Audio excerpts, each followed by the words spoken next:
Good morning, everyone. We're just going to check and make sure we can be heard in the Zoom webinar. Matthew, are you able to hear us? Yes, you're coming through loud and clear. Thank you very much, Sam. Okay, thank you. Chair Crandall will be ready to begin on time.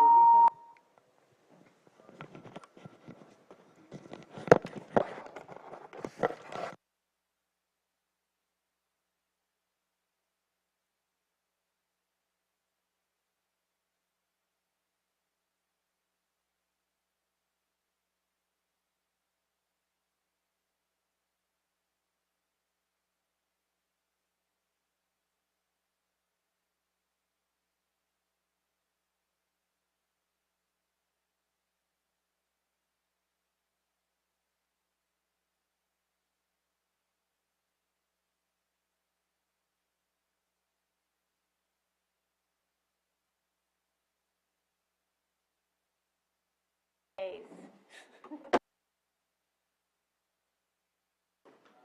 done PCRs or just home tests? Yeah, because those do stuff. All right, good morning, everyone, and welcome to the December 22nd, December 20th, 2022 meeting. I'm sorry, I read it wrong.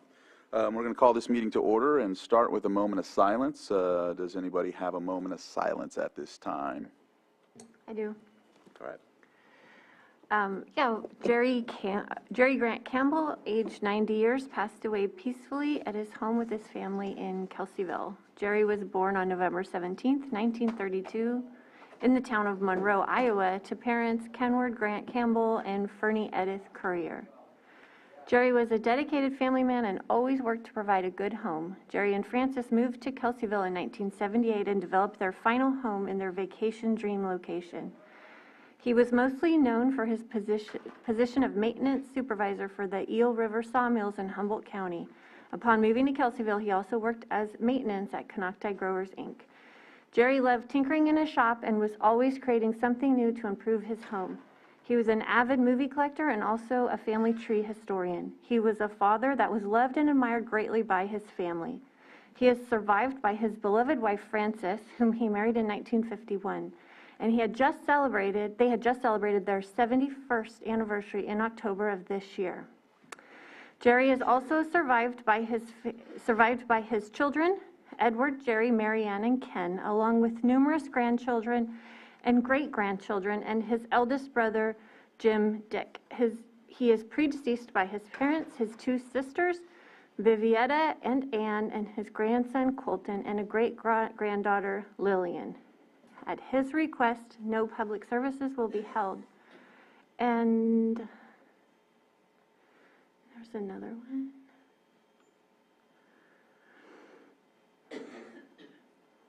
And then Thomas Allen Yunker was our beloved son, brother, and uncle. Thomas Allen Yunker passed away on December 1st, 2022. He lived in Lake County most of his life and worked at the Kelseyville packing shed for 40 years. He is survived by his mom, Lois Fuller, two sisters, Regina Long and Zena Robick, and his brother Wayne Young, and nieces and nephews, Zachary, Chelsea, and Chloe Young, Christopher Fuller, Jamie Fuller, Carol Gillette, and Rachel Weaver, and great-nephews, Bryce Fuller and Enrique Salinas, and Thomas' girlfriend, Cheryl Vinson. And then I would also just like to send all of our love up north to Humboldt, to everybody who is recovering, waking up this morning with messes to clean up and putting lives back together with the earthquake.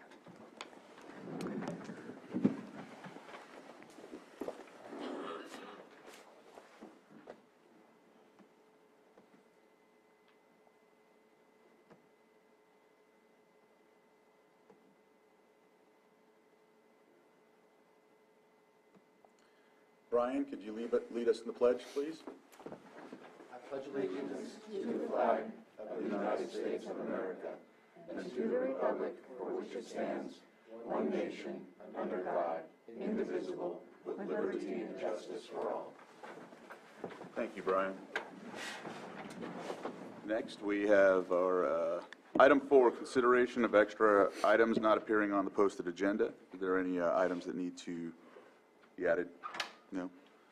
All right. Item 5, approval of the consent agenda.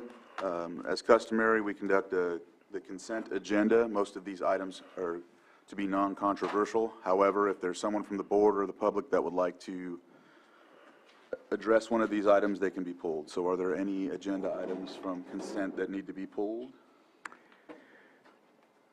Mr. Chair, I was hoping to pull and discuss item, I believe it's 5.5? No, that's not it. It's the 5.4. All right, item 5.4, pulled. And I also believe that we are pulling item Yes. 5.5. Yeah, 5.5 will be pulled for a later date? No, it will just be Oh, pulled. it's a duplicate, that's right, okay. So 5.5 is pulled. Damn.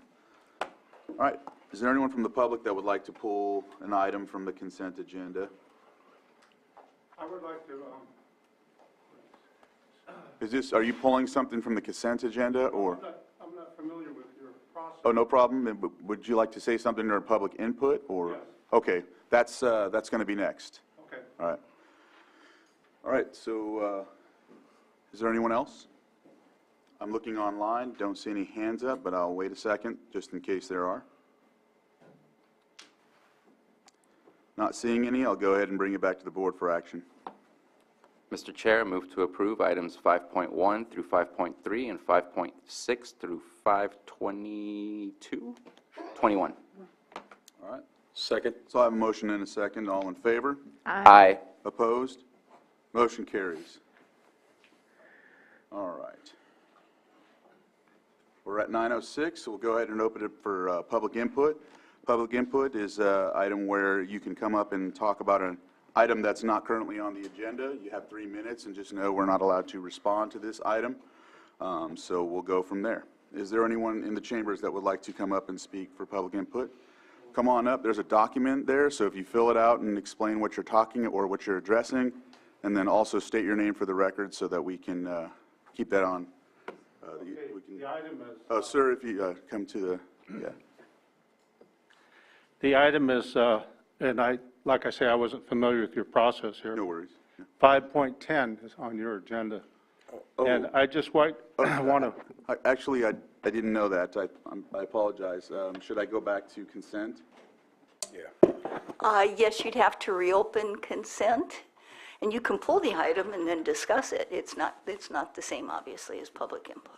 Okay, and so we would have to reopen that. We'll go ahead and reopen we'll go ahead and reopen the consent agenda so we can pull that. I thought you wanted to speak during public input. oh, no, that's the item that I. Okay, so we'll bring that back to consent agenda, and we'll address your item either later or at a different time. So. Okay.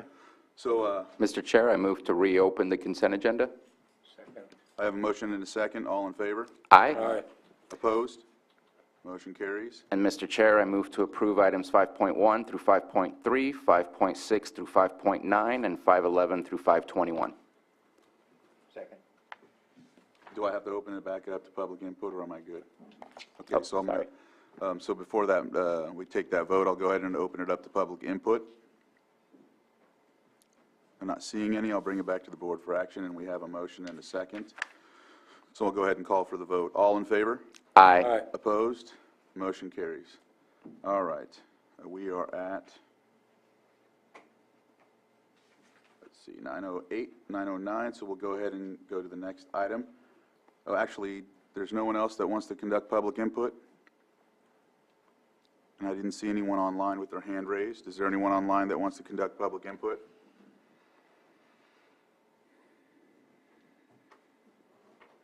No hands raised. So we'll move forward on to our 6.2, presentation of proclamation commending and honoring Kelly Kobetsky of the Lake County Law Library. And I'll present this proclamation. And if you would like to come up, those from the Law Library, Board of Trustees, and staff.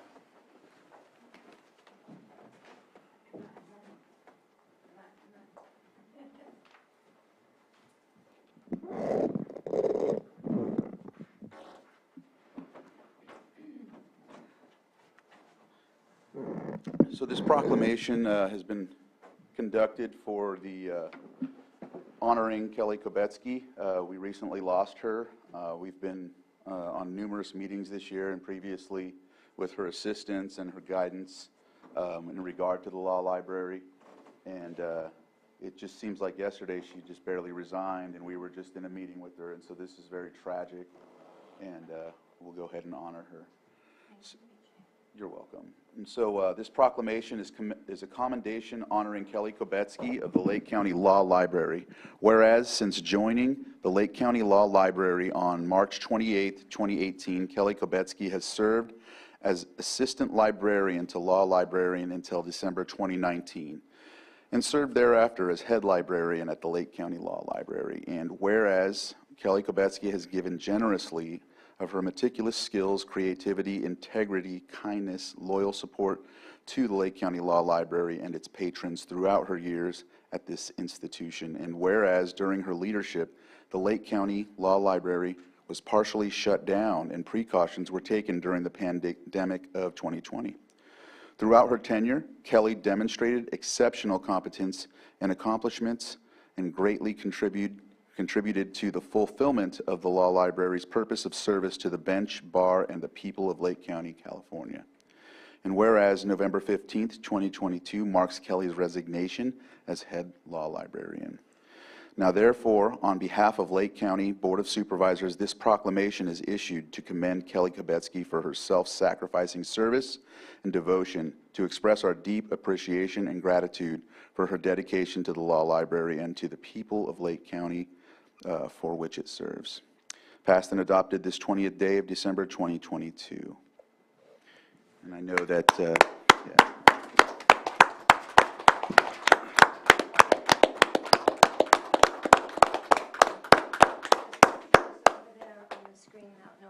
And right behind you, too. Oh, yeah. Oh. Yeah.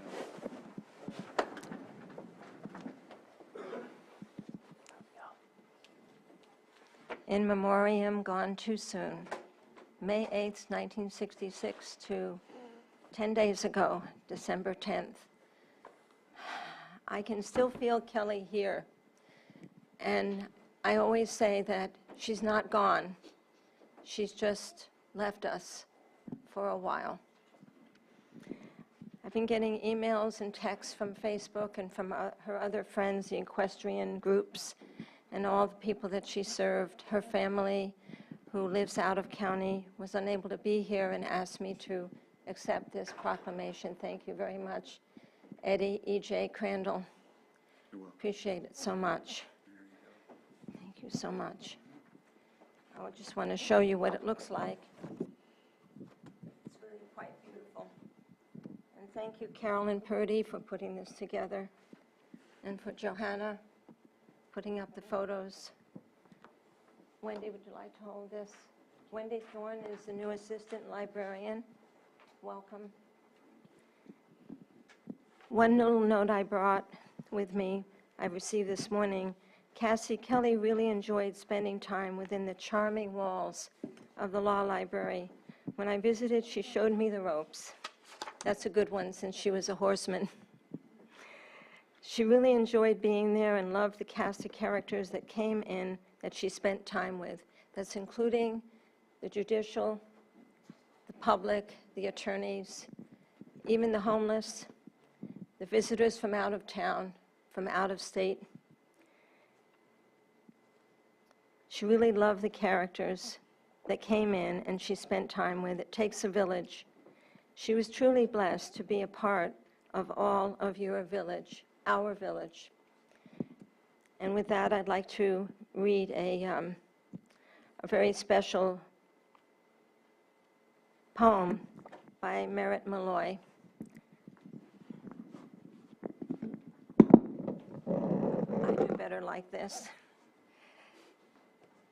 It's called an epitaph, and the name of the poem is When I Die. When I die, give me what's left of me away to children and old men that wait to die.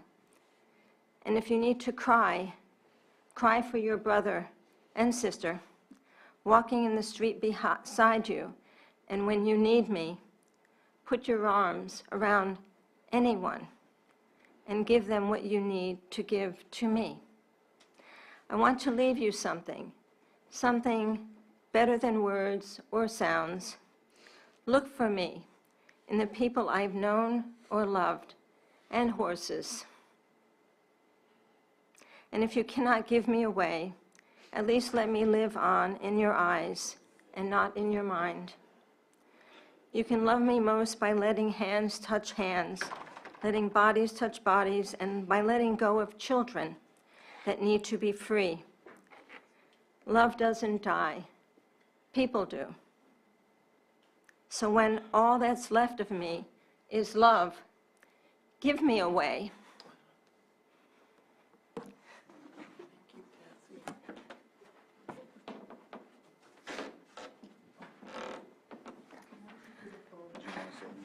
Thank you. So let me add just a few things. Kelly was full of life, and her horse Reese reflected that. I know that Kelly gave it her all for the last year to beat the cancer that eventually took her. And I did get to see her one day before she passed on, and she did maintain her dignity and grace through the end.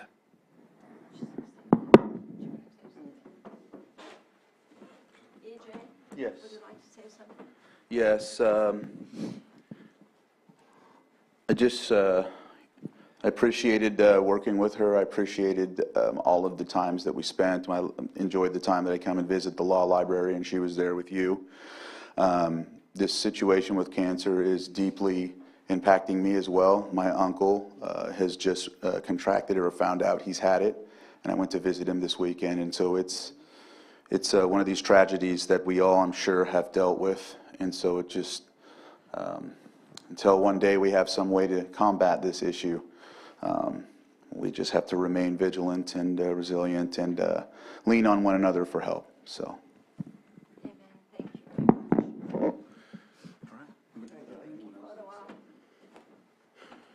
EJ? Yes.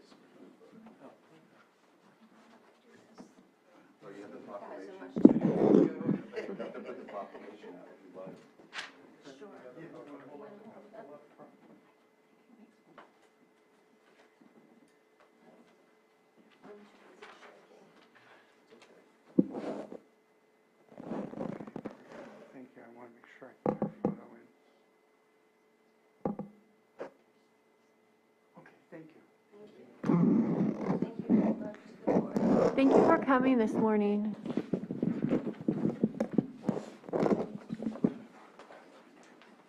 Chair Crandall, there is a hand up in the Zoom room. Yes. Where'd that come from? And so I'll open it up for Melissa, if you would like to unmute, and you'll have your opportunity to say something on behalf of Kelly.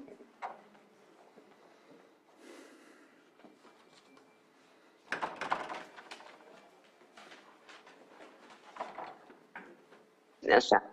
Can you hear me? Yes, we can hear you. Terrific. That was a beautiful proclamation, and I enjoyed hearing all of the words that everybody spoke. I'm one of Kelly Kubetsky's closest friends, and Kelly's daughter and sister and family had asked me to be present at the meeting and accept all of the kind words and everything that your village has had to say. We really, really appreciate this honor. I'm sorry they couldn't be present at this time. We're all a little choked up still.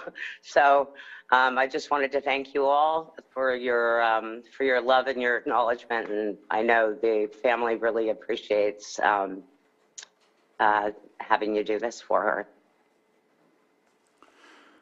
Thank you for that comment. Yeah. It's pretty tough times right now. Yes. She's a very inspiring person for sure. So thank you again, and I just wanted you to know how much the family is thanking you too. Well, they're very welcome, and we offer them our deepest condolences and strength during this time. Yeah. Thank you. You're welcome. And so what we'll do is we'll close this item, and we'll move on to our next item on the agenda. Let me pull it up. I'm sorry, I accidentally closed my, there we go. All right. 6.3, consideration of an agreement with CBG Communications Incorporated for Broadband Action Plan consulting services not to exceed $245,000. With that, it looks like we have Matthew Rothstein, sorry, sometimes I get it wrong, here presenting this item. Go ahead. Good morning, Chair Crandall and board members. As always, it's a privilege to be here before you. Nothing had better illustrated the import of broadband access and adoption than the COVID-19 pandemic. And even prior to that time, in 2018, your board had declared internet access for all among your Vision 2028 key priorities. On July 19, 2022, you may recall your board authorized up to $300,000 to update and create an action plan based on 2019's Lake County Master Broadband Plan, prepared by Upstate California Connect Consortium in partnership with California State University Chico's Geographic Information Center. RFP, or Request for Proposals 2232, seeking Broadband Action Plan consulting services, was issued soon thereafter, as described in CAO Parker's memo to your board, and 6 responses were received and determined complete. We're very deeply grateful to Information Technology Director Shane French, John Carlisi of Lake County Broadband Solutions, Lake County Superintendent of Schools Brock Falkenberg, and Public Services Director Lars Ewing for giving generously of their time to join Susan Parker and our Assistant CAO Stephen Carter on the consultant selection panel that vetted these proposals.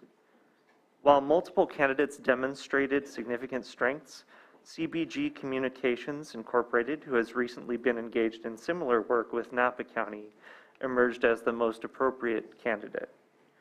Before your board today is an agreement in the not-to-exceed amount of $245,000. Staff believes CBG's work will better position the county to take advantage of federal and state funding and enable meaningful action on your board's intent to ensure quality broadband is accessible in every Lake County community. Therefore, staff recommends your board approve this agreement and authorize the chair to sign. And CBG's president and chief executive, Tom Robinson, is present in Zoom today along with other members of the CBG team. Tom, thank you for joining, and do you have anything to add at this time? I do, and thank you, Matthew. I appreciate it. Thank you, Board of Supervisors members, for allowing us to join you this morning and talk a little bit about the project. With me today is Dick Nielsen. He's our senior engineer, and also Christine Rivers, who's our senior research associate. Matthew, if I can just share my screen, and I know the board has an extremely long agenda today, and I must say that the proclamation moved me. My partner is a pediatric oncologist for 30 years, and I apologize. Cancer has had a significant bearing on my life as well. But let me share my screen and talk a little bit about the team members and then the project. Let me make sure that I've got the right thing here and share it. Can everyone see the screen? Matthew, is it up on the screen? Yes, we can see it. Thank you. Okay, thank you. So again, CBG Communications is a firm that has worked for local governments primarily, state governments as well. Broadband is one of our core services. Our core team members, again, Dick Nielsen, our senior engineer, Christine, senior research associate, some team partners who will be working with us on the project but couldn't join us for the presentation and discussion today are Dr. Connie Book, we call her. We've worked with Connie for decades. She's president of Telecommunications Research Corporation and will be a lead on the research portion of the project. John Horrigan, who has worked with the FCC, with the NTIA, with Pew, he's our grant specialist and working with Dr. Book. And then Andrew Entrican, GIS specialist, he's with Global Brand Strategy, their broadband practice. And Andrew has worked with us on some projects in Washington State and now joins us for this project as well. I'll go to the next slide. There we go. Okay, so the project scope of work, and I apologize for showing you the entire screen. I've had several instances recently of when I go to the slideshow function, it locks up on me. So technology is not exactly where it needs to be just yet, but there's essentially 7 major components to the scope of work. The current Lake County Master Broadband Plan is from 2019 and has the data going back as far as 2017. A lot has happened since then. Our first job and really kind of the foundational piece is to update the master broadband plan, and we'll do that within the first 3 to 4 months of the project. Then develop a written implementation plan based on that, and that will be in coordination. We know the county will be working with the Golden State Connect Authority on a ladder grant. That'll be in coordination with the folks working on the ladder grant. Identify opportunities and collaborate with local vendors on shovel-ready broadband projects. We're all already well familiar with the AT&T personnel in this part of California, and have already signed an NDA, a non-disclosure agreement with them to receive information in Napa County, and we'd extend that to Lake County as well, so we can really find out what they're doing and where they're headed. Mediacom, we're familiar with them, and other internet service providers in and around Lake County. Identify additional opportunities and recommendations not in the master plan. We know Etheric has some rural digital opportunity fund awards from the federal government to serve a number of Lake County unserved and underserved homes, and we'll kind of look at what they're doing and where they're headed and see how that works back into it. We've worked in Napa County with the North Bay North Coast Regional Broadband Consortium, and would do the same with the Upstate California Consortium as well, and would leverage efforts that they may have underway. And then as you look at how the project is structured, a lot of this happens in the first 6 to 9 months, and then it's seeking and securing grant funds. We've been successful with Napa County in getting a ladder grant, and we'll be pursuing in partnership with others once the federal funding account funds are released from the CPUC. We'll be doing that, and we're well familiar with what the CPUC is doing with the other projects. We're well familiar with what the NTIA is doing and how the BEAD money will flow down through the state, and some of it will be directly accessible by applications from local governments, including Lake County. And then once those are secured, John Horrigan and our team are extremely familiar with working on grant administration. We're performing some of those functions for Napa County now, and for counties in Washington State. So that's kind of the brief overview. I'm sorry for rushing through it again. I know that you have a substantial schedule today, and wanted to make sure that you were well aware that we're ready to hit the ground running. We appreciate working with Matthew and the whole county team, and we're looking forward to diving into the project and getting things going. I will stop share and ask that any of the board members that have questions for us at this time, feel free to ask us anything and everything about the planned project. Supervisor Sabatier. Thank you for the presentation. I appreciate the overview, and I'm sure the public does too. I have two questions. You mentioned etheric, that was part of the RDOF funds that came from the federal government, and it's been a very slow process. Will you be able to provide guidance on how we can ensure that those processes actually get completed? I don't know if the money has not been released yet, but I haven't seen any continued conversation or continued efforts from the three. I believe it was Starlink, Etheric, and some three-letter acronym. I forget the exact acronym. But there was three companies that received like $4 million to help out with improving our infrastructure for broadband. And it just hoping that you might be able to provide some guidance on how to ensure that we pursue those companies and get exactly what those companies were provided from the federal government. Sure. Let me start with Etheric. Etheric is actually the only one left standing based on the FCC's certification efforts. They have, in the beginning, were very open to inquiries related to the process. We did that in Napa County. They've kind of pulled back a little bit, but we'll pursue that. We certainly have contacts at the FCC that we can find out what they're, how they're approaching it, because the money has to be used within a certain period of time. And if not, then they have to return it to the federal government.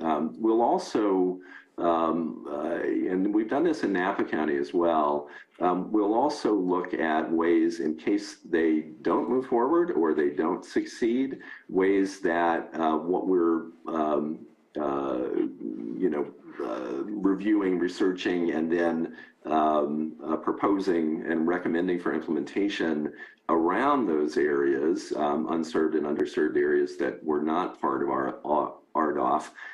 We'll look at ways that, in case they, again, aren't successful, that the things we propose would evolve into covering them as well. In other words, make sure that everyone in the unserved and underserved has options if Etheric doesn't move forward. The other two, Starlink, SpaceX, was not certified by the FCC. Now there's a fight of currently between the FCC and SpaceX on that, and so we'll have to see how that works out. LTD was decertified all throughout the country. Initially, it was in California and 2 other states, and then the FCC essentially took all their funding away and put it back into the RDOF pot. So we don't know if there'll be an RDOF 2 at some point. The FCC hasn't said, but I think, to answer your question, we'll make sure that, again, there are options related to all of the unserved and underserved, everyone that the CPUC has identified, and that we'll continue to identify. You probably know that the FCC released its updated broadband availability maps in November. There's a challenge process underway. We've actually already started working with Matthew and your GIS team on getting the broadband fabric map that we could import into the base maps that we're developing for the updated master plan. We'll make sure that those numbers match what we believe are the unserved and underserved ultimately.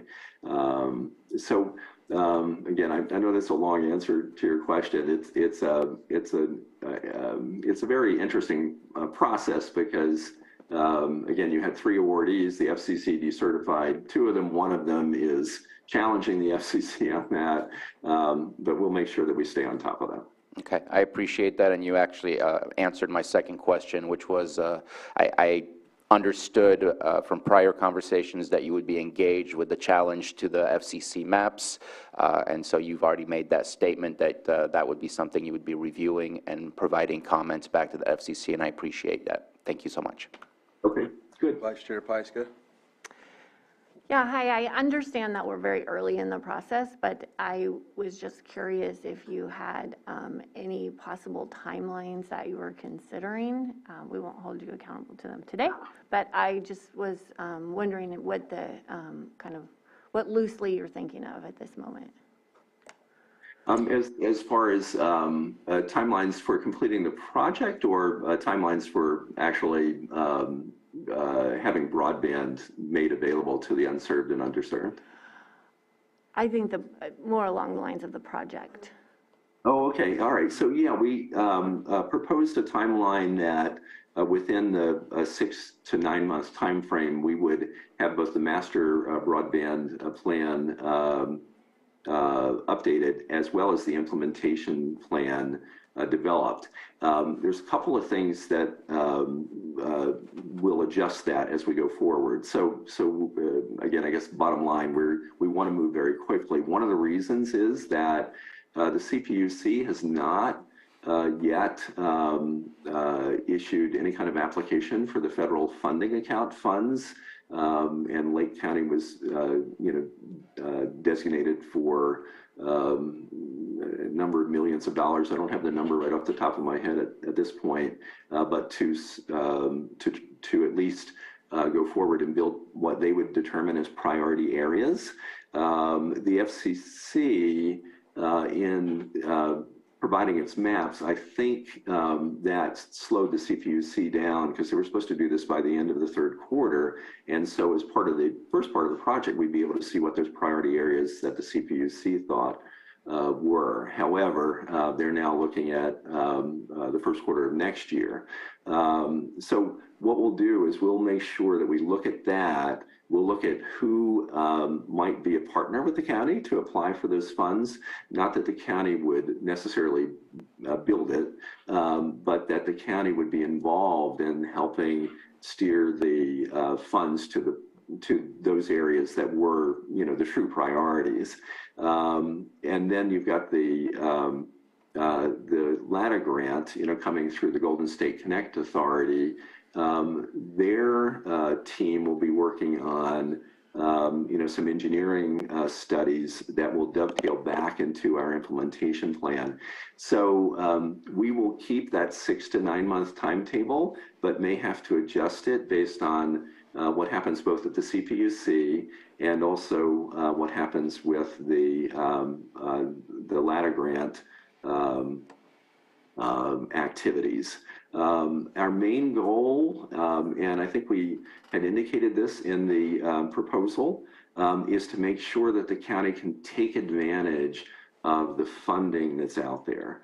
And that's really critical, because you've got the funding that's the last parts of the funding that are coming down through the CPUC from the original both CARES Act and the American Rescue Plan, the ARPA funds. However, you've got the new funding, a huge amount of funding that's going to flow down through the state, and there will be some that Lake County could directly apply for coming from the NTIA. Now, the NTIA is still targeting June of next year for that the funding notice of funding opportunities to be available, that people can apply for it. But however, the state has a hand in that, because a lot of it will be distributed through the state, and then it'll be up to the CPUC to set the timetable. Again, I know that sounds like a lot of if-thens, and it's our job to keep track of that, to make sure that Lake County can take the fullest opportunity of the funding that's out there. Rest assured, that's one of the things that CBG is known for, is managing projects so that we can, essentially turn on a dime if we need to make sure that we achieve the aims. And the biggest aim is making sure that there is funding available for whoever will build out the remaining infrastructure for the unserved and underserved. And let me add just one more thing, and again, I apologize, there are so many piece parts to the process, there's a second tier of this, and I want to make sure that everybody is aware of that, is that there's not many in Lake County that can currently achieve what the NTIA says is the ultimate goal, which is 100 megabits symmetrical for residents and gig symmetrical for educational institutions, government entities, businesses, all those that would be considered, organizations rather than residents. So we want to make sure that we keep our eye on that process as well, not just getting the unserved and underserved up to the level of the others in Lake County now, but also getting everyone the capability of moving to that 100 megabits symmetrical in the future. All right. Thank you for that explanation, and I appreciate also mentioning the LADA. I've seen it in the contract and in the questions that you that were put in the application as well. So noticing that in the contract really shows that we're working synergistically on that, and that helps. Supervisor Green. Yeah, thank you for the presentation. I apologize, I'm the new kid on the block here, so I haven't had the opportunity to review all the hard work that preceded this RFP, but it's very exciting. Because I'm the new kid on the block, I'm seeing two main technologies, and that would be basically high-capacity fiber and maybe high-capacity wireless broadband, where fiber and those ground-based technologies aren't really suitable. And I see there's also a survey aspect to this as far as what the next steps are going to be, and that you're going to be asking people in our community what they think. In the most rural areas of my district, fiber is probably going to be a bridge too far. So the question is wireless technologies. And when you take a first look at this, like, yeah, everyone needs internet, everyone needs broadband. In places where optic is not practical and the backup is basically 5G and stuff like that, it isn't necessarily universally popular that if we bring broadband to a rural area, but the vehicle of that is a string of 5G antennas. I realize we don't have a horse in this race. The FCC has done what it's done and basically taken away most ability of local jurisdictions to regulate where 5Gs go. But if we're going to be encouraging one technology over another, I want us to be transparent about it, and especially at the time we're surveying our community about what their druthers are for increased broadband access. I think it would be prudent to also survey their any possible sensitivities or preferences between, for example, micro-trenching technology for fiber or a string of 5G antennas in a particular jurisdiction. I'm going to use Scotts Valley as an example. They don't have MediaCom. I don't think fiber optic is necessarily going to be something, but I'm open to the ideas there.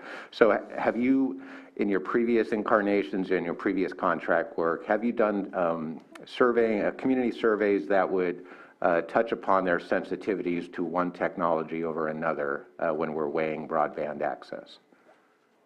We have. In fact, one of the things that we typically look at is, the types of applications that they have for broadband and how critical those are to them. And then based on that, do they have any sensitivities to any particular technology, whether it's, an issue related to aesthetics or right-of-way management, or, potential private property issues. Is it health and environmental issues? And then that allows us to understand the dynamics, the weighing one factor versus the other. When you look at the implementation plan, it will likely have options. I do know that on the LADA grant side, that the GSCA has a substantial preference for fiber, including even in the most rural of areas. That will take, in order to reduce the cost of that will take in the walkout engineering and design, looking at cost-effective technologies like micro-trenching. And I know the state of California has recently, taken a position that, that micro-trenching is preferred if it's going to be able to extend fiber, further than it otherwise could be, through traditional construction techniques. So yes, we would look at all that. One of the things we noted from the previous broadband plan was that there were some substantial adoption issues, even in areas where at that time what was considered broadband was available, it wasn't necessarily being accessed. Yet it was hard to tell, from the work that had been done previously. In fact, there were a lot of, this should be investigated further, which is what you have in a plan, so down the road you want to take a look at those things. There were some anyway, it points towards making sure that we understand Excuse me, Mr. the adoption factors. Just want to ask real quick, Mr. Green, Supervisor Green, did you get your question answered? I think so. You're going to be asking some of these questions about which technology options are available and what their sensitivities are to that. And I apologize for cutting you off, Mr. Robinson. It's just that we have a timeline today with interviews with our situation with the sheriff, and we're at 9:45. That starts at 10. So I'm pretty sure I felt like Supervisor Green's question was answered, so I just wanted to see if we can try to move forward here. Thank you. And so if there's anyone in the public that would like to comment on this item, Joan, come on up and state your name for the record.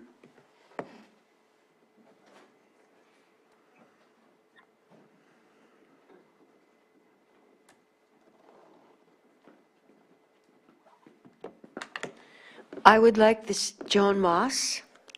I would like the speaker to identify and define what broadband is, and I want him to itemize how he is going to reach the unserved of Lake County. How is he going to reach them if they're unserved? Thank you.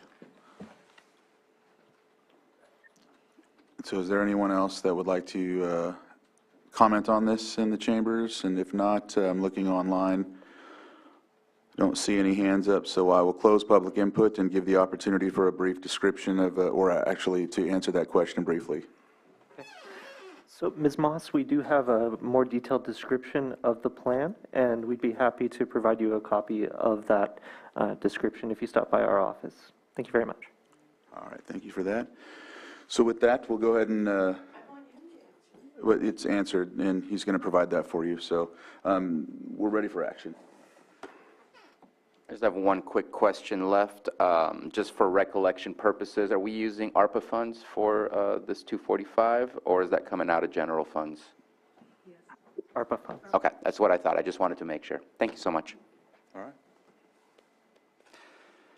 And while I'm at it, Mr. Chair, I move to approve the agreement with CBG Communications, Inc. for Broadband Action Plan Consulting Services for an amount not to exceed $245,000 and authorize the chair to sign. Second. I have a motion and a second. All in favor? Aye. Opposed? Motion carries. Thank you very much, Mr. Robinson and Mr. Rothstein, for the presentation and for working with us. All right. Yeah, thank you, and we look forward to getting started. Excellent. All right. So let's see. We'll close this item 6.3, and we still need to conduct 6.4 regardless. Okay. Just wanted to make sure and go ahead and open up 6.4, consideration and discussion of agreement for medical services in Lake County's detention facility with California Forensic Medical Group in the amount of $3,947,351 for the term of January 1st, 2023 through January 1st, 2024, with option to continue through January 1st, 2028, and authorize the chair to sign. And Director Portney is here to present this item. Mr. Portney. Good morning, board. Good morning, community. Thank you for taking this item. And I first want to start by sending appreciation to the collaborators that were able to make this happen. That's the leaders in the sheriff's office and the jail, leaders at behavioral health, social services, and WellPath. We did go out to bid for jail medical services, and we received a bidder, which is WellPath, our current service provider. A lot went into conversation around full scope service of care for our jail patients. And from taking into consideration inflation, scope of work, and community-based needs, after looking at our CHNA and historical needs, we came to the 3.9 million number, and that will allow for full scope service provision for our patients. The original agreement that we have extends to 2028. The jail medical contract is supposed to be renewed or rebid every 3 to 5 years. So we extended to 5 years for consideration with the chance of renewal, understanding the delicate nature of this service and the difficulty to get bidders with the annual cost being 3.9. So consideration for accepting this and moving forward would be appreciated. Thank you. All right. Supervisor Sabatier? So this is huge. It's important. Obviously, we have a responsibility to the inmates that are in the jail facility. It's important that we provide the care that we should be providing. But this is quite the increase from 1.5 million for 6 months, which was already an increase from the prior contract that we had, and now we're up to 4 million. Granted, there are certain changes that are in there that need to be in there, such as CalAIM, that's requiring us to do a little bit more of a holistic approach to ensuring that not only are they getting the care provided within the jail facility, but they're getting prepared for the right discharge and the right follow-through with other agencies outside of our jail. So there are additions to this. I'm not sure that I'm in favor of, in the way that it reads, it says the subject line, the term is January 1st, 2023 through January 1st, 2024 with the option to continue, but within the agreement, I don't see those terms. It just looks like an agreement from January 1st, 2023 through January 1st, 2028. I'd love to reduce that a little bit and maybe say January 1st through 2023 through January 1st, 2025, with then a review and potential extension to 2028, just to make sure that the services provided are adequate and that, especially with the new addition of CalAIM, that we are getting exactly what we are needing to accomplish with that mandate coming from the state. Let me go back real quick. I also looked at the reporting factors. I'd love to see if maybe we can add one reporting factor because providing the service during intake and providing the service during discharge, that's kind of a mandatory thing. But what if there's a request? I'd like to be able to collect the data of how many special requests were made during their stay and what service was provided based on those requests, just to make sure that we're not seeing anything falling through the cracks. That was not one of the reporting factors. And also, in addition to the reporting factors, it speaks about a quarterly report or something of the kind for an internal team to review. I'd love for this to come back to the Board of Supervisors on an annual basis. Just it's a large price tag. It's an important liability for us to keep track and understand what is happening and what is not happening. I think is really important for us to make sure we don't lose sight of this important contract. So those are the 3 items that I'm looking to see if we can change and open that for discussion. So you want to change it to a 2-year term? 2-year with possible extension. That way we can keep it to say to 2028. But I think we need to review after spending a maximum of almost $8 million over the course of 2 years. I'm just, that price tag is large. I want to make sure we keep track and we keep sight of what's going on. Director Portney, I see your hands up. Yes, Supervisor Sabatier, I greatly appreciate your feedback and recommendations. With the geomedical services, the county is required every 3 to 5 years to go out to rebid for service. So my recommendation would be to consider 3 years rather than 2, with the 3-year, or with the opportunity after 3 years to extend if service provisions are adequate and meet expectations. I do have every 3 months, we have meetings with WellPath and essential stakeholders. They are invited to join those, and they do provide reports. They report out for their service provisions, and after navigating this contract with proposal and speaking with the representatives at WellPath, they are ambitious to have a seat at this table and present to the board and to the community about our shared successes.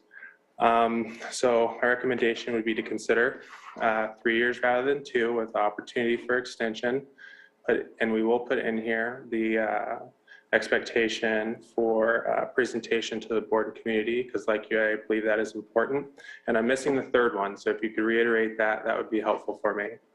It was, so you spoke on the annual report. My third one was to add, to track the requests for service directly from inmate needs.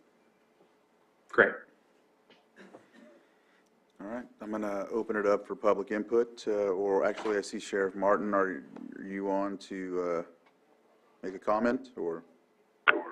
I am, yeah, I want to chime in on this just a little bit. Just let the board know this is a pretty significant undertaking when you renew one of these contracts going out to bid. I heard it mentioned by Director Portney that the jail is required to go out every 3 years. I believe he's referring to the county purchasing ordinance for contracts that require at least after 3 years, with the possible extension for 2 more years. I don't know that that's a specific requirement for the jail as far as jail medical. So I wanted to clear that up. But I would join Director Portney in his recommendation that this be a 3-year contract. It's quite an undertaking. It takes a lot of staff time, and I know that my department lacks a lot of staff to dedicate just to things that they need to do, and increasing their duties by 33% or 33% frequency is going to put even more of a task on them. And it's for me, 3 years is a good review for this, and I don't have any standing on the other recommendations that Supervisor Sabatier has. That's probably going to require some trips back to the table with the contractor to determine whether or not they can provide those increased reports for the same cost or not. Thank you, Sheriff Martin. Supervisor Sabatier? So because of the importance that we have a contract in place by the end of this month, it sounds to me like the annual report is a simple request. I'm okay with the 3 years, but having an annual report will help us know on year 2 if we need to go through the process of the RFP during that year in order to accomplish an RFP that would give it the 3 full years, and we can work on the RFP during that process if that's the need. So I think between the annual report and the 3-year contract with the potential extension to a 5-year, I'll drop off the other report in hopes that it can be provided, but I don't want it to be a sticking point where all of a sudden we have a signature from the county but not a signature from WellPath, as this is too important of a contract to throw a roadblock in there. So if it's possible to ask if that's an available reporting measure, that would be great, but I definitely don't want to block this accidentally by making too large of a request. So I'm okay with the 3-year if the rest of the board is okay with that as well. All right. I'll open it up to, well, go ahead, Supervisor Green. Just the technical question is on the contract language itself. What would we be changing? Would it be through January 1, 2025? Unless otherwise terminated. So it's a question for staff. If there is consensus to bring it back after 3 years, what are the actual changes in the contract that need to be made? Thank you. Is there any All right, so what I'll do is I'll open it up to the public briefly. It looks like we have a hand up on Zoom. David Garzoli, if you'd like to unmute and make your comment, we'll start after you state your name, the time clock.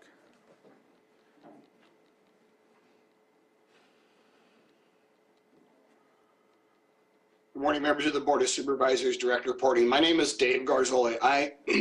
I'm the Regional Director of Operations for WellPath, and the Lake County Jail, among 11 other facilities in Northern California, is my operational responsibility.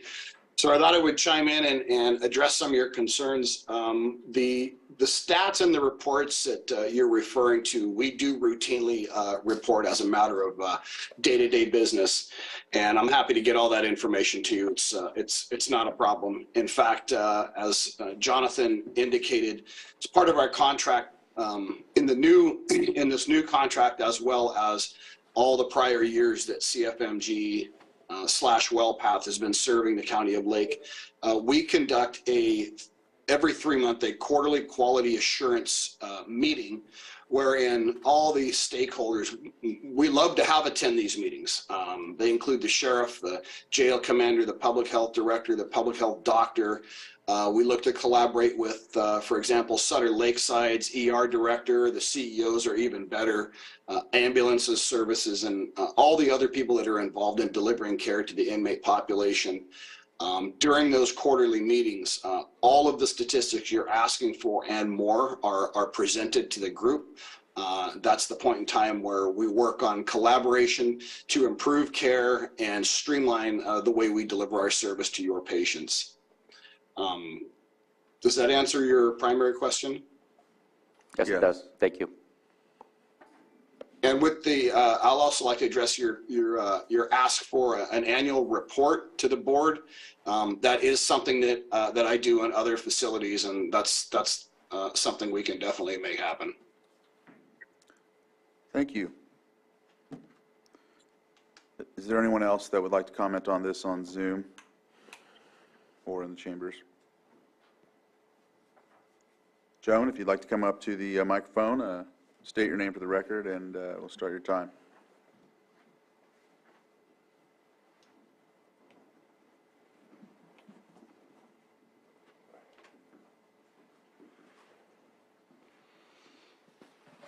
Joan Moss, I want to know where I can find the most recent annual report, and I want to know, this has never happened, and if WellPath is already serving Lake County Jail.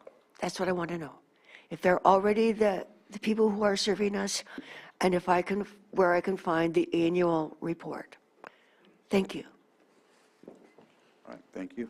Is there The answer is yes. Currently, WellPath is our contracted jail medical services and has been for a number of years. I don't know how many years specifically, but. All right. And I would suspect that the sheriff would be able to provide a report if it was requested. Ms. Grant? In reference to the process question, if your board were to change the agreement for a 3-year term, assuming you're going January 1 to January 1, it would be 2026, which would be the 3-year period. Your board may want to inquire under compensation, which is Section 5 of the agreement. It does say under A, in consideration for its services, county shall pay to CFMG the base sum of 3.9 for the period of January 1, 2023 through January 1, 2024. All right, thank you for that insight. I'll close public input, bring it back to the board for either more discussion or action.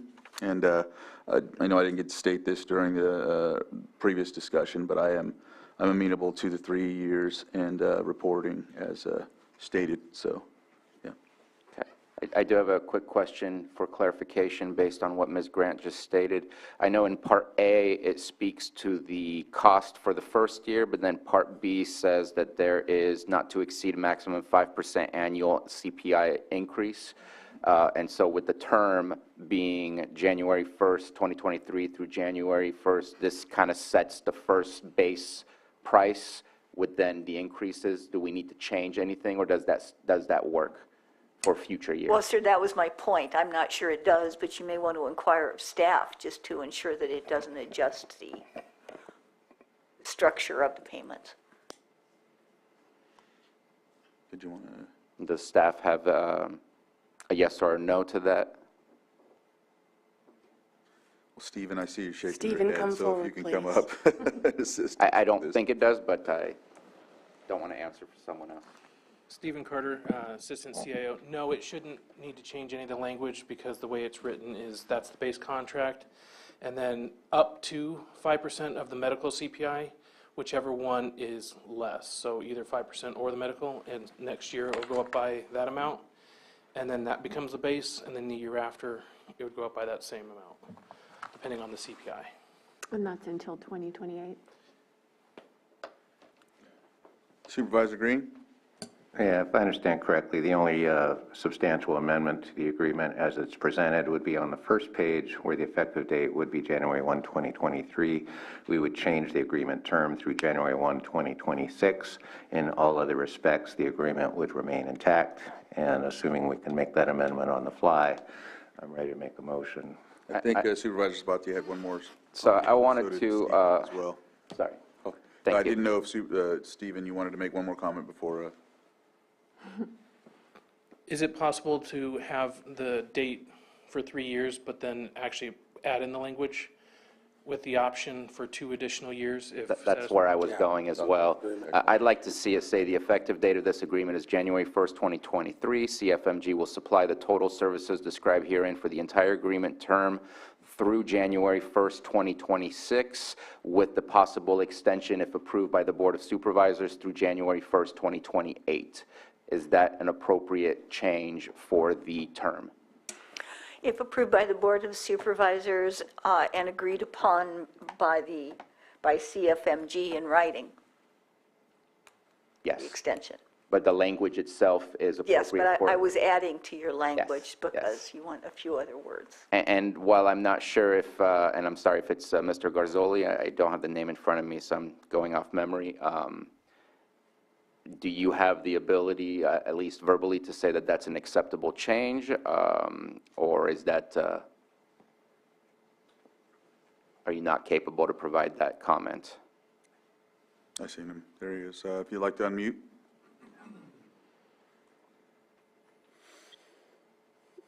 Good morning. And yes, WellPath has no objection to that.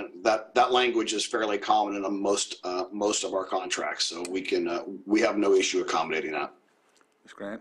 And just for point of clarification, because this is a contract and I do see that CFMG has already executed it, the changes that your board is making today, which then if you approve it will be subject to, I assume, the chair's signature, should also be initialed at those locations by CFMG just to ensure that all parties are literally on the same page. Thank you. Thank you. And so just to kind of re-summarize, annual report, it sounds to me like the other request is already a part of the normal reporting factors that are brought to the quarterly, so we'll ignore that. And then the language that was just stated for the term, which would be a 3-year contract with the possible extension if approved by the Board of Supervisors. And then as stated by Anita, Grant with all of the additional signatures needed to make sure that this is all up to date. And I make that motion. All right. So the motion has been offered. Second. I have a motion and a second. All in favor? Aye. Opposed? Motion carries. Thank you very much, Director Portney. And was Mr. Garzoli. There it is. All right. So it looks like we're a little behind. Would we just continue and push it back because of the time we're starting? So allowing the full hour past the time. And so what I'll do is I'll entertain a quick break, if that's okay, because the next subjects are going to be quite extensive. So we'll go ahead and offer a quick break and be back at, let's say, 10:15, and we'll go from 10:15 to 11:15, and then after that, with the next interview, we'll conduct that from 11:15 to 12:15 and go from there. So with that, we'll go to a break, and we'll come back after the break and move forward.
All right. So welcome back from our break. We're going to go ahead and move on to our next item. And I'm going to bring it up here real quick. So with that, going on to 6.5, and we're going to conduct an interview for the sheriff coroner. As you know, the current sheriff has put in his submission to retire, and so with that, we need to fill his spot with somebody, and we're going to move forward with two people that have applied for it. First, we're going to start with Rob Howe, and I see he's here. So if you'd like to come up, Rob, and we'll go through an introductory discussion before we start getting right into it. Right here? Either side you desire. Depends what you want. All right. Well, first and foremost, thank you for applying and coming in. We're going to ask a series of questions, and from what I've gathered, a consensus that we're going to do it by district. So Moak will start off, Bruno will be second, I'll be third, Michael will be fourth, and then Jessica will be fifth. And so we'll go from there. So I note down which questions you're going to have, and we'll move forward. From what I thought, we were going to breakfast club it, and I was going to do it all, but I think we're going to go in order there. So so with that, Moak, did you? Yeah, so just go by district 1, 2, 3, and then like that. So with that, going to go ahead and see if you're good with that and you're ready to go, or? Of course, however you decide. All right. So Supervisor Simon, if you'd like to start out, and we'll ask these series of questions. One thing I just want to note and highlight, if there's a question that we ask Rob here, we have to ask the same question, a follow-up question that is, with the next applicant as well. That way we're conducting this properly. So go ahead. Yes, so take a note of the question you ask if it's a follow-up, so that way we can ask the same question later.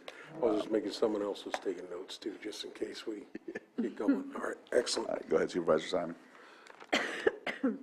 Welcome, Rob. Yes, and thank you for applying for the position of sheriff. This is a unique process. I've never been through a public interview process, so please bear with me. I'll go ahead and introduce myself as usual. Moak Simon, District 1 Supervisor. My supervisory district obviously is in the unincorporated areas, Anderson Springs, Middletown, Hidden Valley, out to the county line down Butts Canyon, and then Lower Lake and also Clear Lake, so welcome.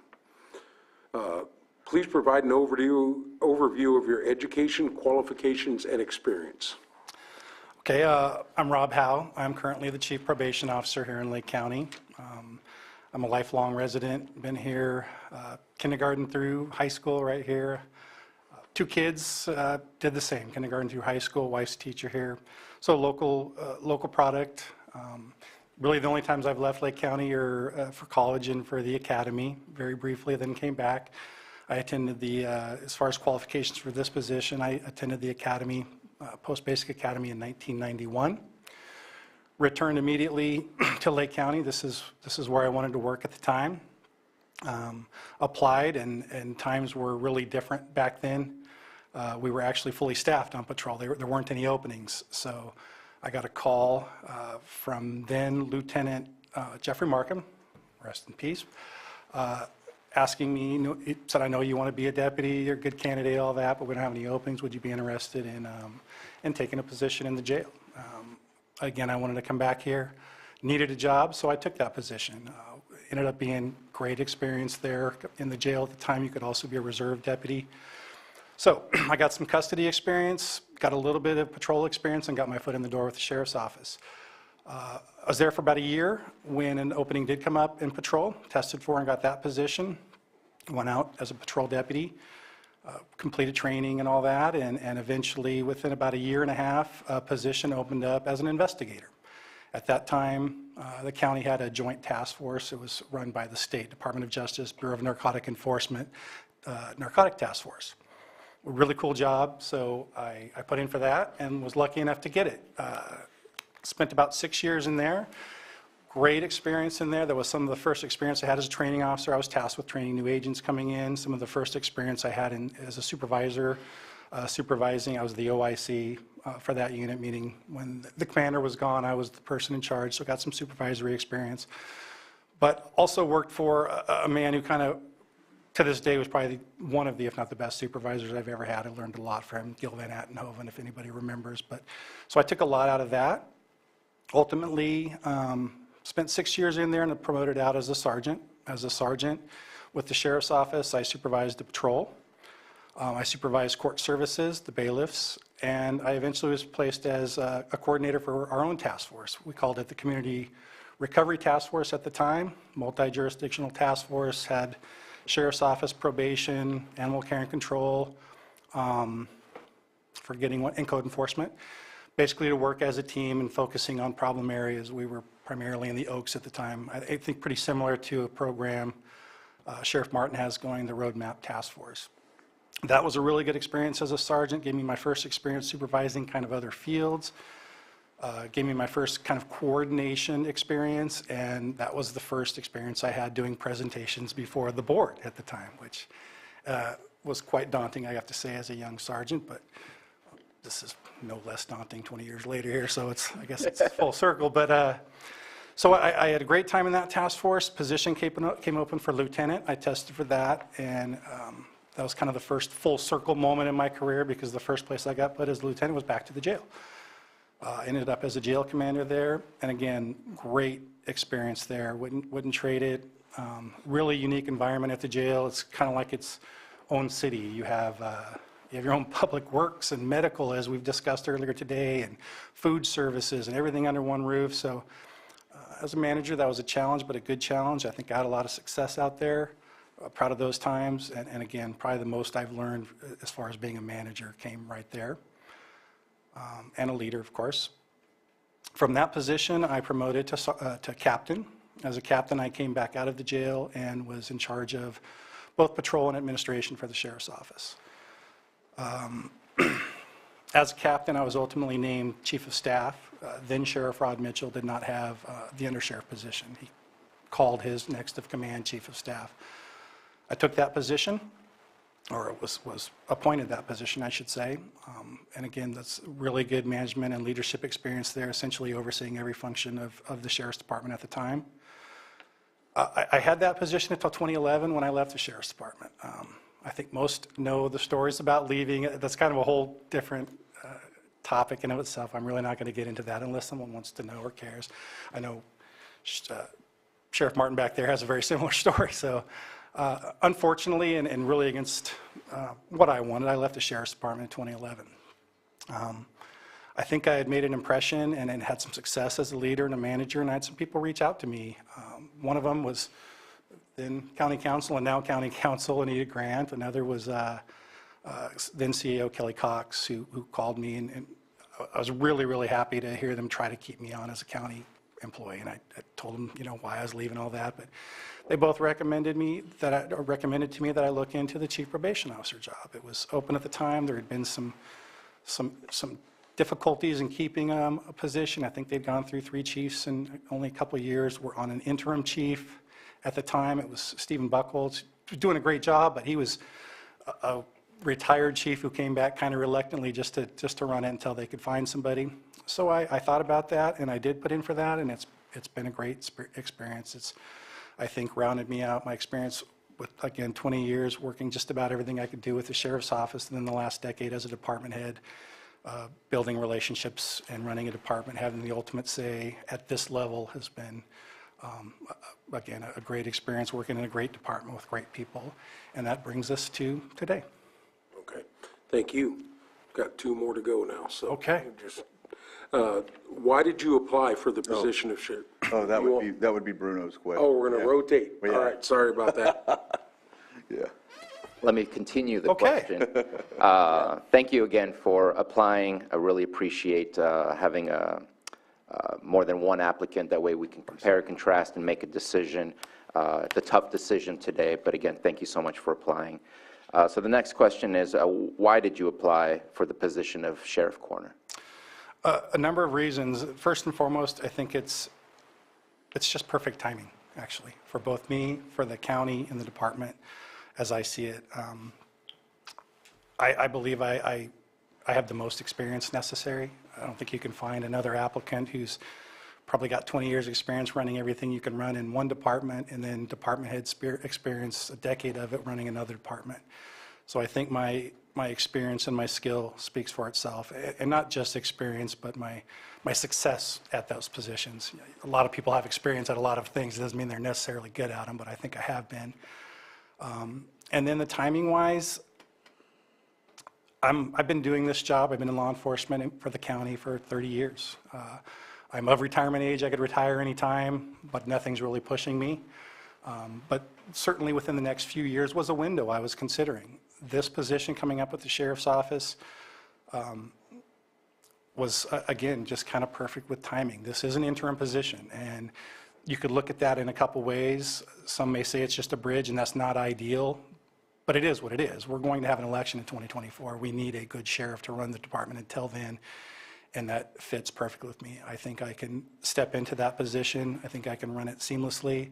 I think I can continue the progress that Sheriff Martin's made in that department, and I feel that the people there, certainly the command staff level people, it seems like half of them are here, you're welcome to ask them, but would be comfortable with me, and that they know every one of them, we've worked together. They were all there when I was there, so I think it's just the perfect fit, and it solves a lot of problems, I think, for the county as far as the election goes.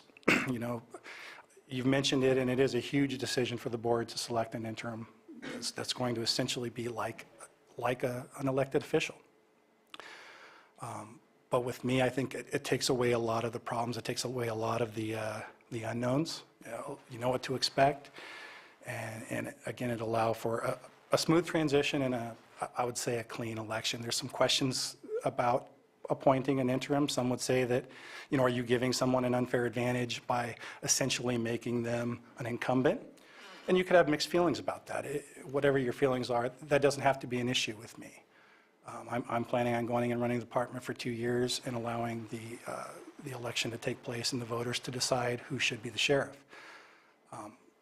Some other problems that potentially solves is with me, I don't think you have to worry about someone going in, trying to learn the position, trying to learn how to be a department head, trying to learn how to be the sheriff, and at the same time worrying about an election or worrying about a campaign. I think we all know a campaign can be a full-time job. I've had people who work for me, you know, enter campaigns. I know how much time it takes. I know how much time away it takes from work, and that's a potential problem you're not going to face with me.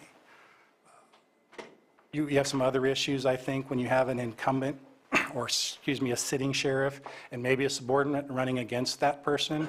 It's divisive in a department in an election time. I've been through it twice in my years, and there's just no winning in it. You know, you're going to have frontline employees who may want to support one. Maybe that's not the sitting sheriff, so they don't want to come out against their boss. But it just, again, I've been through it twice. It's divisive, and that's just something you can avoid with me. And when I say you have the option to avoid those things, I'm not saying that as if you're taking the second option either. I think that I'm the best option, and I think it just adds to the fact that those other things are things you don't have to worry about with me. So that's Can I ask a follow-up question? Yes, I have one too. Sorry. All right, I wrote it down already. So are you saying that you would not run? I'm saying that my plan is to not run. I've been asked that question specifically, and here's the answer. I'll never say never. I have a lot of, I care a lot about this county, I always have, and there are some things that I really have a lot of trouble seeing happen. I've been through, I've been with this department, with that department, at a time when I think we had some poor leadership. That's not something I would ever want this county to have to go through again. So the only thing that could change my mind would be a scenario where I didn't feel there was a good applicant or a good somebody running. I can say that I don't think that's the case, but I'm aware of at least one who's 100% sure they're going to run, and a few others that may consider it, and there are certainly people that I have faith in and that I could get behind. So I will say that my plan is to just do it for the 2 years and allow the election process to take place, clean process, let the voters make up their mind, and then be ready to help anybody else out in the next phase. Great, thank you.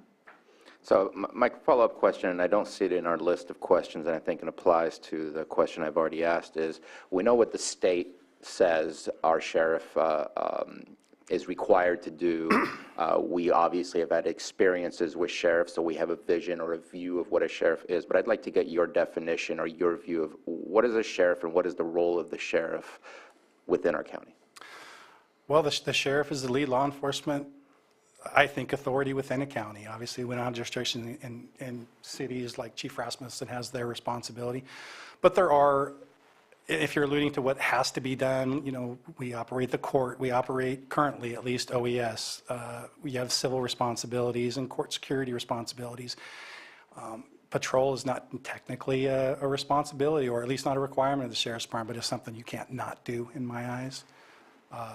So it's all encompassing. You have a lot of things, dispatch, but I see them all as requirements of the sheriff's department. Okay, thank you. All right. With that, I'll ask the next question. What are the 3 most important values that you demonstrate as a leader? And tell us a story that demonstrates each of these leadership values. So as a leader, I think the 3 things, there's some obvious: integrity, leadership ability, and ability to build and maintain relationships. Respect is a big word that goes along with there. As we talk about these things, you're going to hear some words repeat themselves. You might get sick of them by the end of this, but relationships and respect are 2 big words for me as far as what I think a leader is, what a manager is, and things that I rely on and have relied on in my past. As far as examples, for me, I think my entire career is filled with examples like that. I've built relationships throughout. It's what I do. It's what I feel is necessary. I'm confident if you talk to, I see Commander Fansler and Chief Rasmussen, again, half the command staff of the Sheriff's Department. I'm comfortable if you talk to anybody about the relationships that I've built and maintain that they will agree with that. It goes to the community as well. I'll tell a story, and I apologize to Chair Crandall. I'm going to date him a little bit and date myself a little bit, but probably 20, 25 years ago, as a young sergeant, I remember having a discussion in the parking lot of the Robinson Rancheria Casino. I think you just got out of the military, and we're assuming a leadership role with the tribe, and we had a long discussion, and I remember thinking, you know, this is a leader, he's going to be a future leader. I think of myself the same way. I need this relationship, and we built that, and I'd like to think, disagree if you want, but I'd like to think here some quarter century later we have that same relationship, and it's worked for both of us, and that's how I've survived and how I've succeeded, is building relationships. Thank you. My turn? Yes. All right, my turn. Hi. Please describe your management style, including the steps you typically take to build an effective team. You know, management styles always, I've asked that question on the other side of these interviews hundreds of times probably, and there's a lot of popular answers, a lot of cliche answers. I lead from the front, I lead by example, I lead with respect, and all those things are true, and I think I have all those. But my style is really more of a personality than a style. And for me, the steps are simple, and I've kind of already gone over them. I mean, I have personality traits that I think have given me some success. I'd like to think I had some natural ability to start with, but again, I have 30 years to have improved upon those leadership type of skills. So my personality suits it. I'm even-keeled. I don't overly react on emotion. I can listen to people, read people, and so building, again, the steps are just, they come natural to me. I talk to people, I listen to people, and I have ability to, I think, understand and see what motivates people and see what shuts people down. All right. Okay. Describe your experience with developing and managing a budget. My experience began actually with the sheriff's office, probably at the lieutenant, and then certainly more at the captain and chief of staff level. Collective are really team effort there. We would always get together as different units and go over what's needed, what's in the budget, changes that were necessary. So more of a team effort there.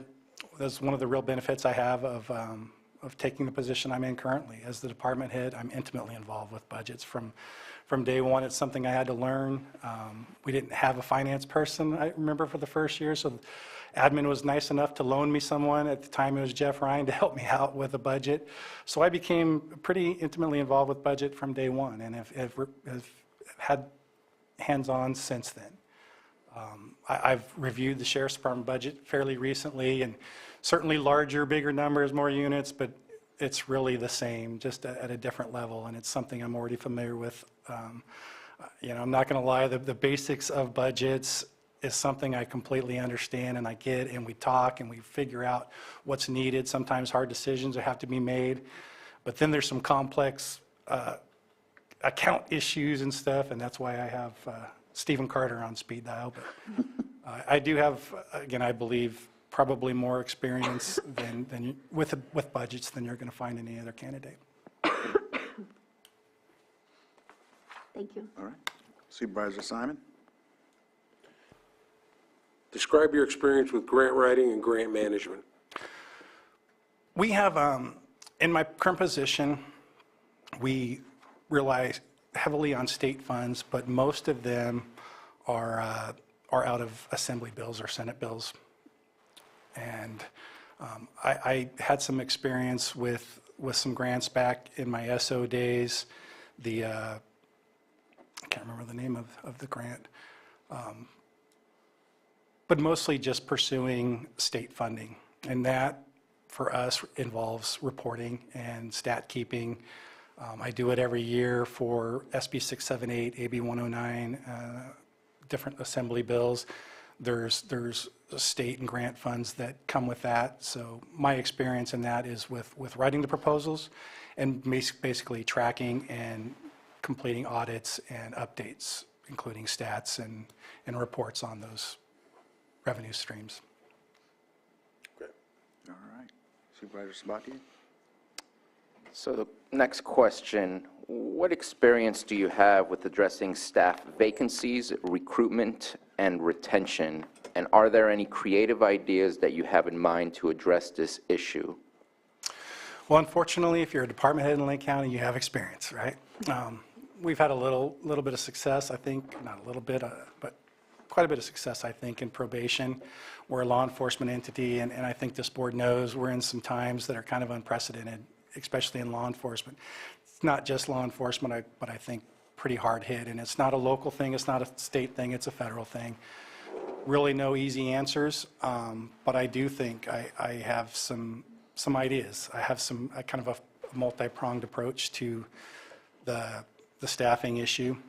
I can tell you, if appointed to this position, it's going to be my goal. My primary goals will be to improve the staffing situation at the Sheriff's Office. And I've been pretty good at achieving goals in the past, so I think I'll be okay. But I know that the Sheriff's Department has been very innovative. They're doing things that hasn't been done in the past. They're visiting academies. They have a presence online. They're doing a lot of good things. So the first approach I'll have, and I think is probably the most important, is a smooth transition. You know, when you're talking about staffing and you're talking about a change of leadership, that can be a traumatic thing. You know, it can create stress. The wrong person going in and leading a department, or leading without maybe some skill, you could lose people right away, and that's the first thing we can't have. We can't have. I'm here. I left that job for the same kind of thing. Someone coming in, I think, without skill, and a number of people did. So first and foremost, we can't have that, and I think I provide that. It's one of the pluses I think I give, is I think I can come in without that stress and with the comfort and the confidence level. First thing, obviously, I'm not in there right now, is to evaluate exactly what is being done. I'm an inside-out kind of person when it comes to the staffing issues. I think a lot of it has to do with morale and quality of the job that you have and that you provide, and the quality of the work environment. Lake County has some things to offer. You know, the lake, excuse me, and then the quality of the work that you do. You know, how you're treated. Those are the things that I focus on, and I think I've done well at them. I think they've positively impacted my department. Probation right now has actually grown in staffing since 5 years ago. I looked at our allocated positions. We do have still a vacancy rate of about 17 to 19%, but We've maintained pretty well in a very tough time. I think we've lost 2 people in the last year to outside employment. That's pretty good for us. And both of those we lost to different professions, so they actually just left the profession. That's what I hope to bring to the SO is, again, go in, smooth transition, evaluate, and then see what we can do to improve. It's very likely that I could bring some stuff we're doing. It's also very likely I'm going to see some stuff they're doing I'm going to ship back to to probation, and try to improve both. So that facet. I have some other ideas. I think the long term with law enforcement and staffing is an image issue. You know, law enforcement, unfortunately, has always struggled with that. You could have 1 million men and women doing 1 million good things every day, and you'll never hear about it. But if one does something wrong, you will hear about it.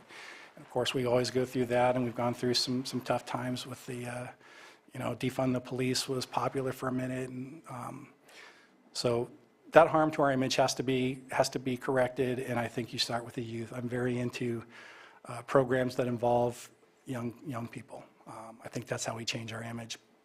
A number of ways to do that. A lot of you probably see the Sheriff's Department easy ups and the probation easy ups at a lot of functions, fair, that kind of thing, and that's positive.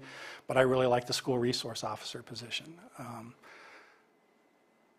It's not really a common thing, I think, with probation, but we didn't have it when I was coming in, but we have 3 officers. We have school districts that are pursuing us. They want more, and as we could get the staffing available to do it, we would do that.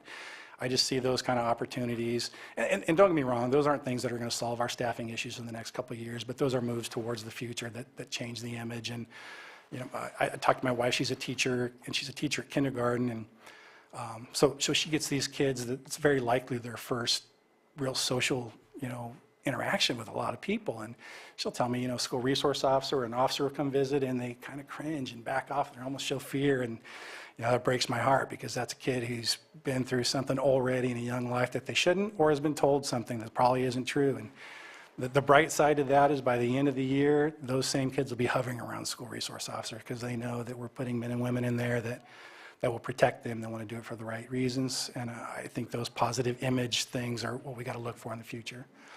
One other thing, and I've said this to this board before, I'm an optimist in this area.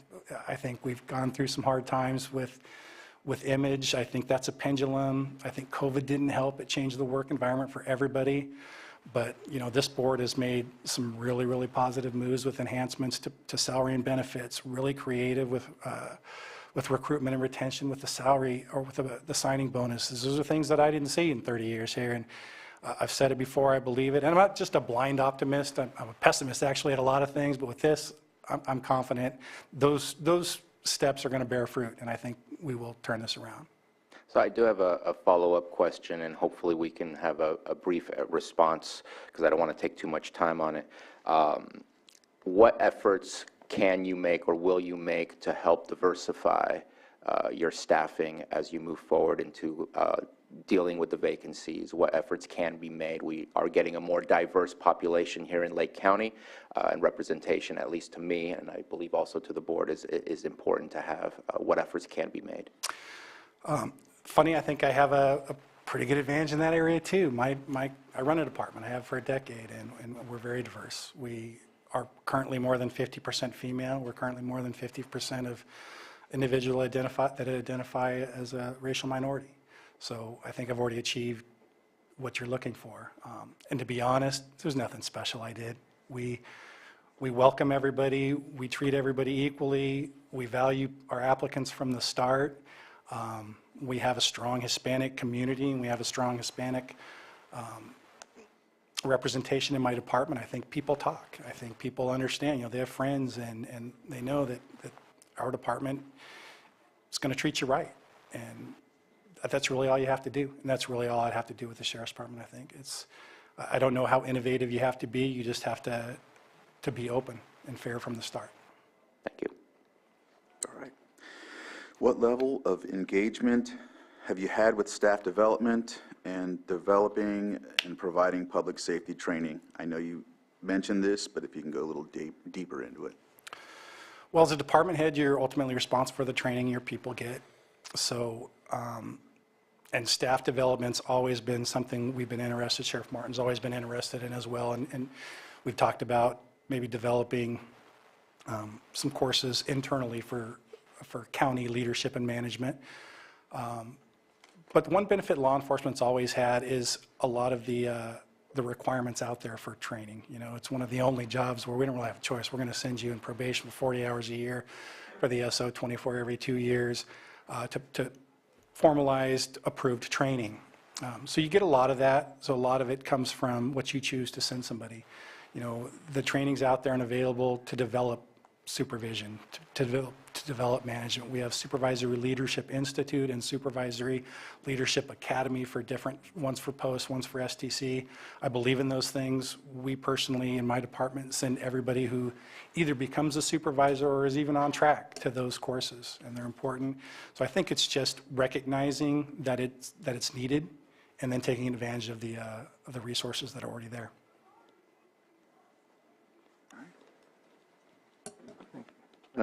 Describe your experience with personnel issues such as underperforming staff and/or conflict between employees. And although you very graciously declined to discuss the situation with the prior sheriff, that was a conflict. And as one of the new kids on the block, I don't mind if you dive into that just a little bit, because there are people probably tuning in who may not have some history on that. So describe your experience with personnel issues, underperforming staff, and conflict between employees. Well, the previous sheriff thing, there is no quick dive into that. I'll just give you that right now. So I'll kind of move on to, again, I've been at the supervisory level and above for most of my 30-year career.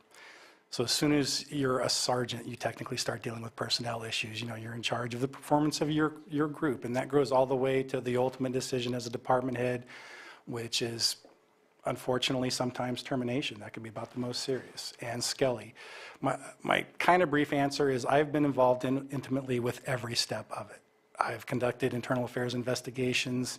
I can't tell you how many times with the Sheriff's Department, and then a few with probation. I've been the management level person who would do the notice of proposed on a disciplinary action. I've been the person who would do notice of final. I've given final, and I've sat on numerous Skelly hearings afterwards. So again, intimately familiar with personnel actions, decisions, and conflicts. It's just something you have to do. It doesn't always have to be pleasant. I'll tell anybody, if you ask me my most stressful moment or things like, it's probably going to be a personnel issue in management. But like everything, you do it collaboratively. You be willing to talk to people. I'm smart enough to know I'm not that smart sometimes, so I'll listen to other people. But yeah, I'm very familiar with pretty much any step you want to talk about in the disciplinary or personnel process. Please describe your experience with emergency planning and disaster recovery. As a Sheriff's Department employee, from the time I believe I was a supervisor, we were taking ICS courses. I've been intimately involved with the EOC, have acted as the operations section chief for many, many years. So on that side of it, I have a lot of experience with disasters, with the planning, with the emergency operations system. As far as the outside of it, I guess you'd say, or like Sheriff Martin's current role, that will be new to me. I've had a lot of discussions with the sheriff about that responsibility. I understand it, but again, I believe I have really intimate knowledge of the system and how it works. I understand that. There was a time in our department where the sheriff had the idea, not Sheriff Martin, but Sheriff Mitchell had the idea that our entire department was going to run off a command system.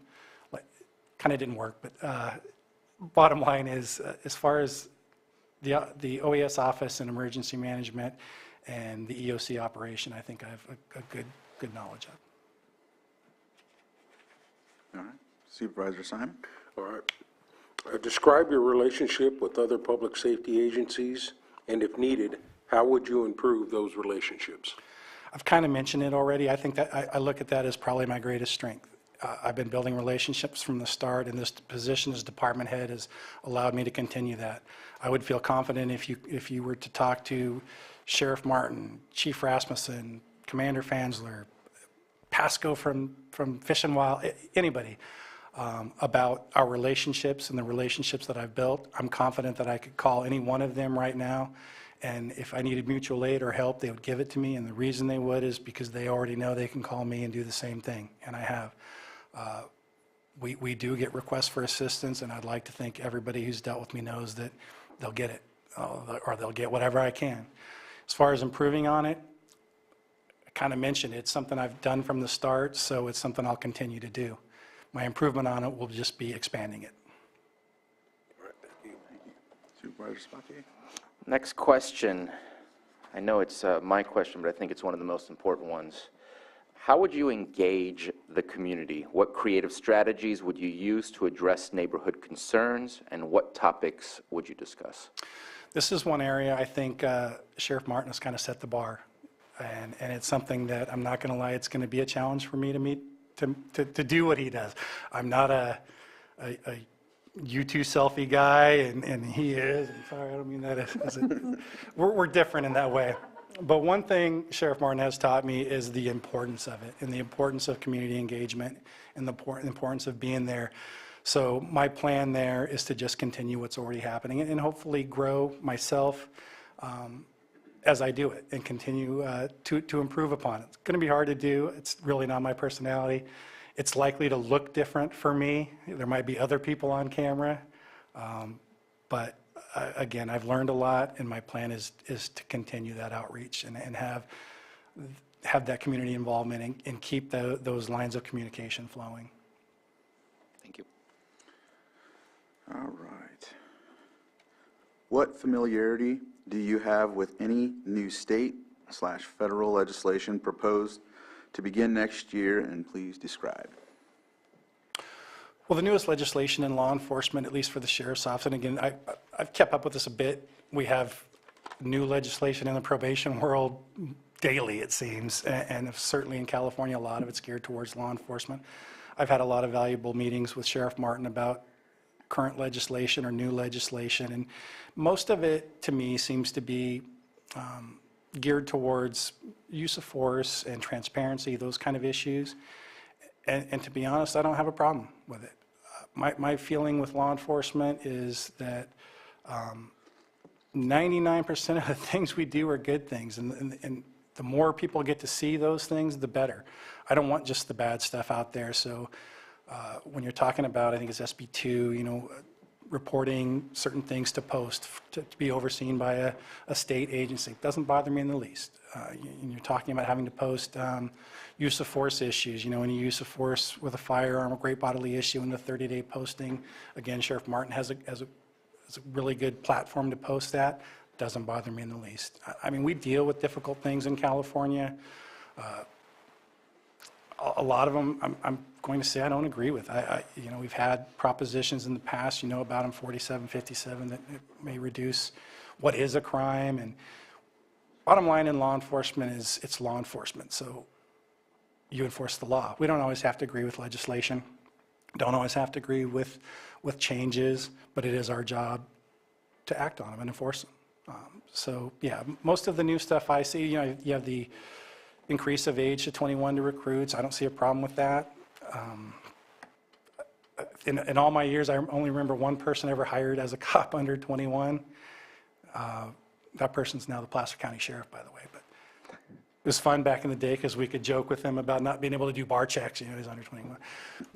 But again, I don't have a problem with that. In 2025, as I understand it, that'll increase the education necessary for new recruits. There could be, a side of that you could look at, we're struggling so much now that if you increase those minimum requirements, you could struggle a little bit. But I have a kid who wants to be a cop, and I'm making him get his education first, so I'd be a hypocrite if I didn't say those things were a good idea. So I guess the maybe not so short answer, but the answer is I don't have a problem with any legislation that I see. It's just part of the job. Things change every day. Thank you. If appointed, what do you plan to achieve at 6 months and 1 year? As I said, my primary goal to go in more of a longer term, but is to improve the staffing level of the department and see what I can do about that.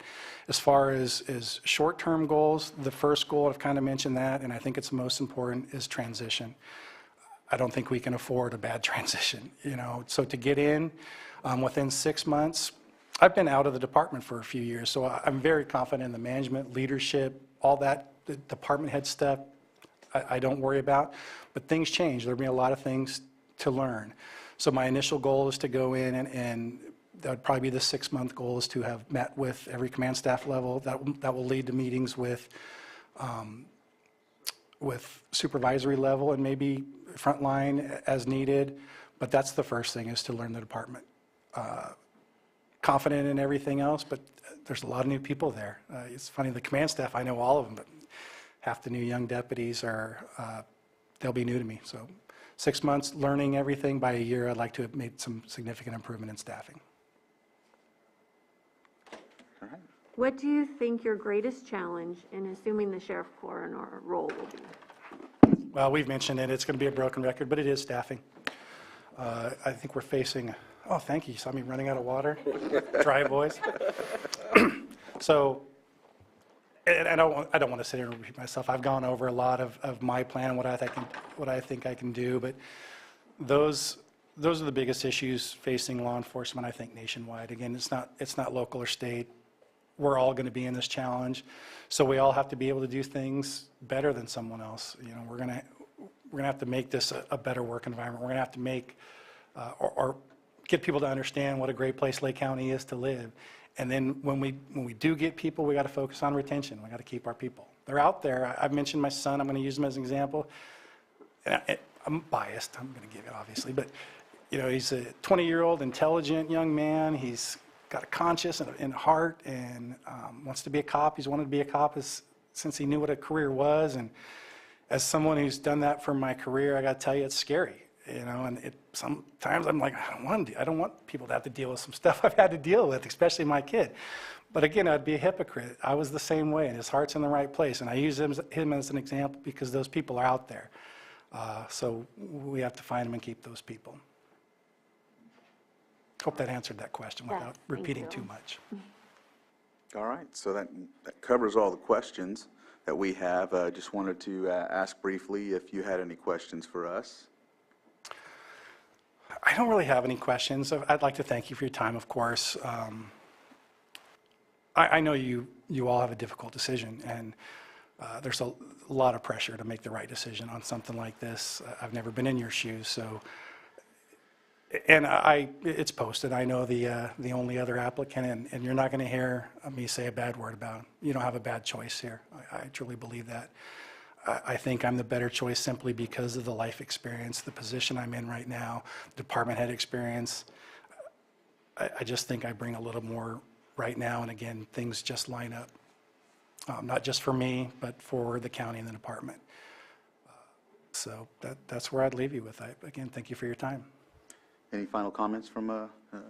Well, just a procedure question, and we have a little bit of time, so we don't have to take the full hour, but if there were 1 or 2 follow-up questions any of the board members wanted to make, I have 1 or 2. I have them written down so I can ask the other candidate. But I was wondering if the board and the candidate would allow me the privilege of asking a follow-up question or 2. I think everyone's all right with it as long as you ask the next candidate. Okay. And these are not trick questions. These just came off the top of my head. So I think you already mentioned transparency. You can't follow in Sheriff Martin's shoes. Nobody can.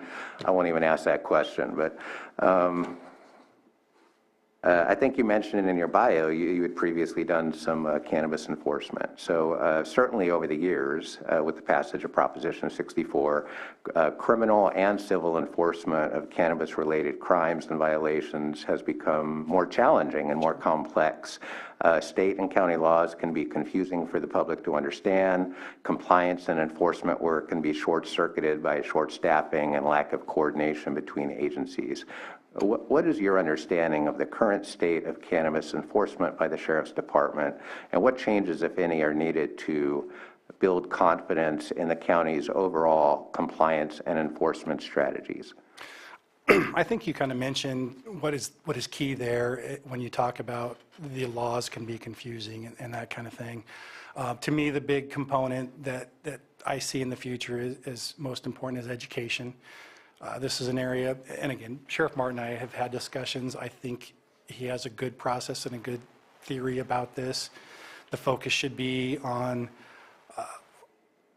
grows that do other harm. You know, big organized crime grows that involve environmental crimes, water diversion, they hurt our forests, human trafficking, things like that have to be the focus.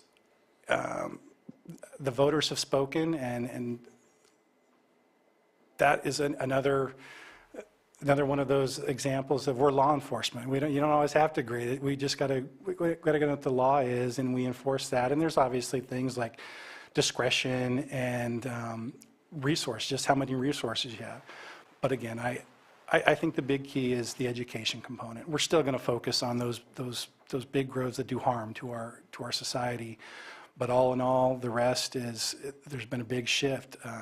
We're not going to be out chasing you for 7 plants because you're only supposed to have 6 or something.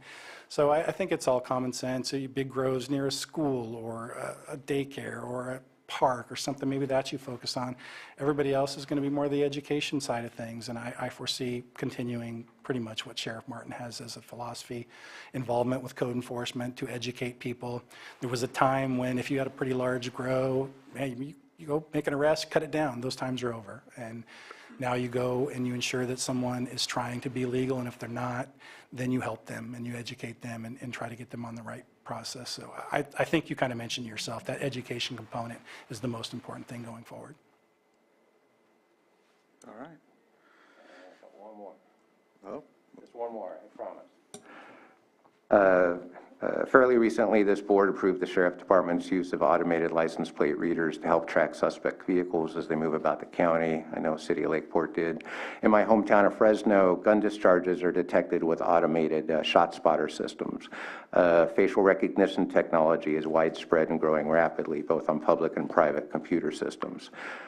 For law enforcement, technology offers important new tools for detecting and solving crimes, but it also raises privacy concerns for individuals and social concerns about creating and funding basically kind of a surveillance state. As sheriff, how would you balance the privacy concerns of county residents with the increasing use of technology to identify and track people and suspects?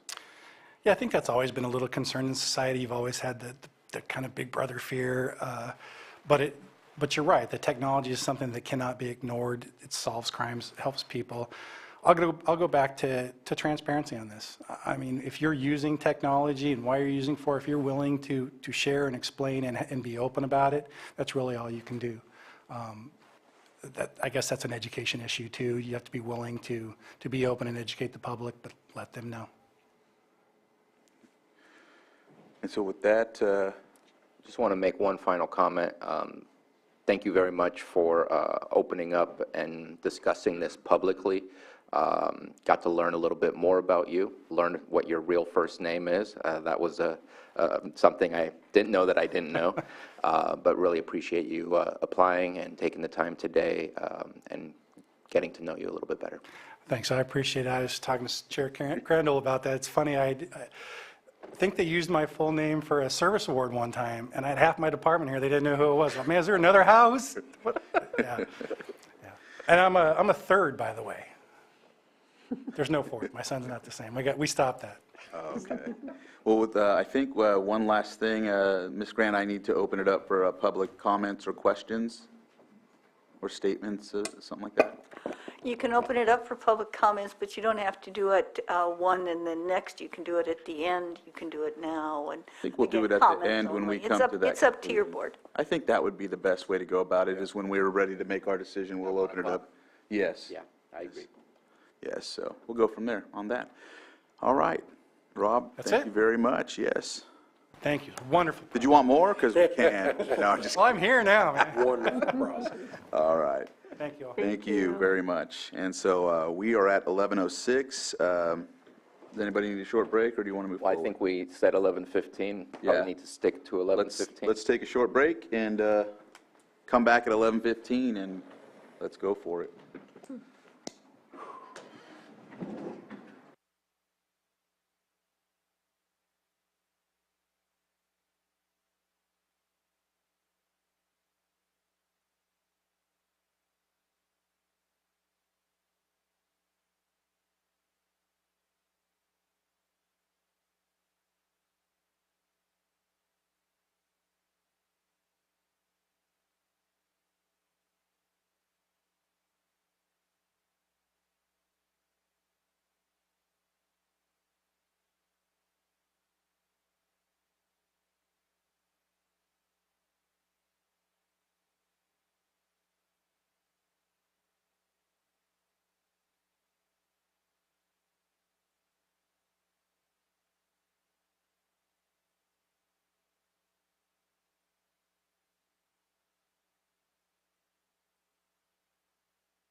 I All right. actually had to look it up to see, does that even still work?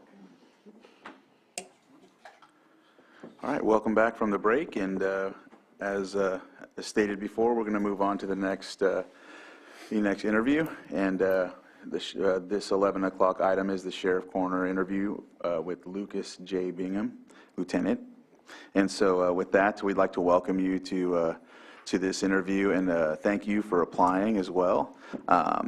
This is a process we're going to go through. We're going to ask by supervisorial districts, and so what you're going to notice is Moak will start out, Bruno will go second, therefore, we'll go from there. I know that there was a couple of questions added, and so we'll have those as well.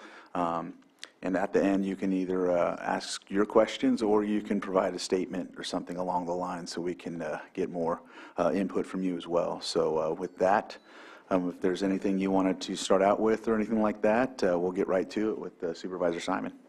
Okay, thank you. Did you want to start, or do you have something to say as well? Well, I just wanted to thank the board for the time. I think this is a pretty historic event in the community. As my history with the sheriff's office, and prior to that, I'm not aware of a sheriff being appointed before, so I think it's a heavy weight on the board to make the determination for the future of the sheriff's office for at least the next 2 years until the voters can come together and vote in an election. So thank you for taking that time and that responsibility. All right. And Lieutenant, if it's possible to get closer to the microphone, just to make sure that everyone in the audience and on Zoom can hear. Is that better? Yeah, there we go. And thanks for making us more nervous. All right, so we'll go ahead and start then. Supervisor Simon, whenever you're ready. All right. Welcome, Lucas. And once again, thank you for applying for the position. I'm going to go right into it. I'll do it just as I did with the previous applicant. My name is Moak Simon, District 1 Supervisor. My district is in the unincorporated areas. It runs from Anderson Springs, Middletown, Lower Lake, Clear Lake, and all the way out to the county lines down Butts Canyon. So welcome. Please provide an overview of your education, qualifications, and experience. Okay. As Supervisor Simon and Supervisor Peiska know, I grew up in Lake County. I graduated from Middletown High School. When I graduated from high school, while I was in high school, I volunteered along with my parents with the Sheriff's Office Search and Rescue and Sheriff's Office Posse. When I graduated high school, I had a choice to either go to college or join the Air Force and serve my country. I chose to join the Air Force. After serving the Air Force, I came back and attended the Napa Valley College Police Academy. And after graduating the Police Academy, I was fortunate enough to be hired by the Sheriff's Office. My entire career has always been about learning something new. I feel that if you stop learning what you don't know today for tomorrow, you become stagnant. And I've always, it's kind of a joke around the office, but I say all the time that I'll take any training that's available to me, even if it's underwater basket weaving. If it's available, I'm going to take it because you can always learn something. There's always something that I don't know today that I'm going to learn for tomorrow. And so I've always had that mentality. Since I've been with the Sheriff's Office, I've had over 2,400 hours of post-certified training, and that doesn't include non-post-certified training. Within the Sheriff's Office, I actually obtained my California hazardous material specialist certification for a while in the Sheriff's Office as part of the county hazardous materials team. I've achieved every certificate that Post offers. I recently completed the California Post Executive Development course, which is the last certification course within the Post system. And that's generally reserved for police chiefs and seconds in commands. And I was able to secure a slot in that for a lieutenant position and attend that course. I completed that course approximately 2 weeks ago. It was a phenomenal course. In that time, I was given the opportunity to also attend coroner's investigator training through Post, and I've obtained my Post Basic, Intermediate, and Advanced Coroner's Investigative certification. I'm also been selected for and have a slot for the 2024 FBI National Academy, which is a 10-week leadership course held at Quantico, Virginia. It's a highly competitive course. I've been trying for the last 3 years to get selected for that academy, and I was actually selected. I got notice in October that I was selected for 2024. On top of that, recently, within about 2 years, I decided to go back and obtain my bachelor's degree. It has always been a goal of mine, but work, kids, family, money, it becomes sometimes hard when you get into life. But now that my kids are older, my son's 16, my daughter's 14, they're starting to kind of live their lives, and I have more time on my hands, so I decided to go get my bachelor's degree. It's always something I've wanted to obtain. I started at Mendocino College about 2 years ago, and recently in August I transferred to California Coastal University to finish my degree with California Coastal University. And as long as everything goes well, I should have my degree in about 15 months. Like I said, training and education has always been something for me that I've always strived for, because I will admit that I don't know everything. And the more I can learn, it makes me better, and makes me better to serve our community and serve within the Sheriff's Office. All right, thank you. I'll take the second question. Thank you very much for applying. Thank you. I'll also state what I've stated before in the previous applicant. I appreciate the fact that we have more than one applicant in front of us today, so we can compare and contrast and make the best decision for our communities. Difficult choice, as you stated earlier, that we have in front of us. So why did you apply for the position of Sheriff Coroner? I've been asked that a lot, and to be honest with you, it took me a while to come to that decision. I think that if you ask anybody in the department or anybody that knows me, I will be honest that being the sheriff was never a goal of mine. It's not something that I've ever said that I wanted to do or had to do in my career. I always wanted to at least achieve the rank of captain within the department. And then when I started to hear that Sheriff Martin was thinking about retiring and then announced his retirement, I had a lot of thinking to do, and I had to sit back and really consider where the department is at and where the community is at. As I said, I grew up in Lake County. I left Lake County and joined the Air Force, and I think as most kids, when they leave Lake County, they want to go look at the world. The grass is greener, always greener on the other side of the fence, that kind of mentality. And I was fortunate enough in the military to live in other places in the country and then overseas, and visit those places and realize that I truly like Lake County. And I came back here and was fortunate enough to get hired here. I'm invested in the community. I'm invested in the community succeeding and continue to improve in the future. And after 24 years in the Sheriff's Office, I'm invested in the Sheriff's Office. I want the Sheriff's Office to succeed. I want it to improve and grow in the future. I have about 8 years left in my career, if not maybe a little bit more, depends on how things go. And I have the time to make sure that that's going to happen within the Sheriff's Office. I've seen the Sheriff's Office at lows and I've seen it at highs. I think we're at a high right now. I think we have a level of trust and transparency with our community that I don't think we've ever shared before. And that's large in part, the sheriff gets a lot of the praise and a lot of the blame within the department. But I think that's large in part because of the culture that's been instilled in the Sheriff's Office and the day-to-day operations of our staff, the deputies, the deputy corrections, and our professional staff. They go out there every day and they do the job, they do the right thing, and they try to make a difference in our community. And I think that's given us a level of trust and transparency and commitment to our community that we were lacking, as a lot of you know, in the early 2010 to 14 era. We struggled.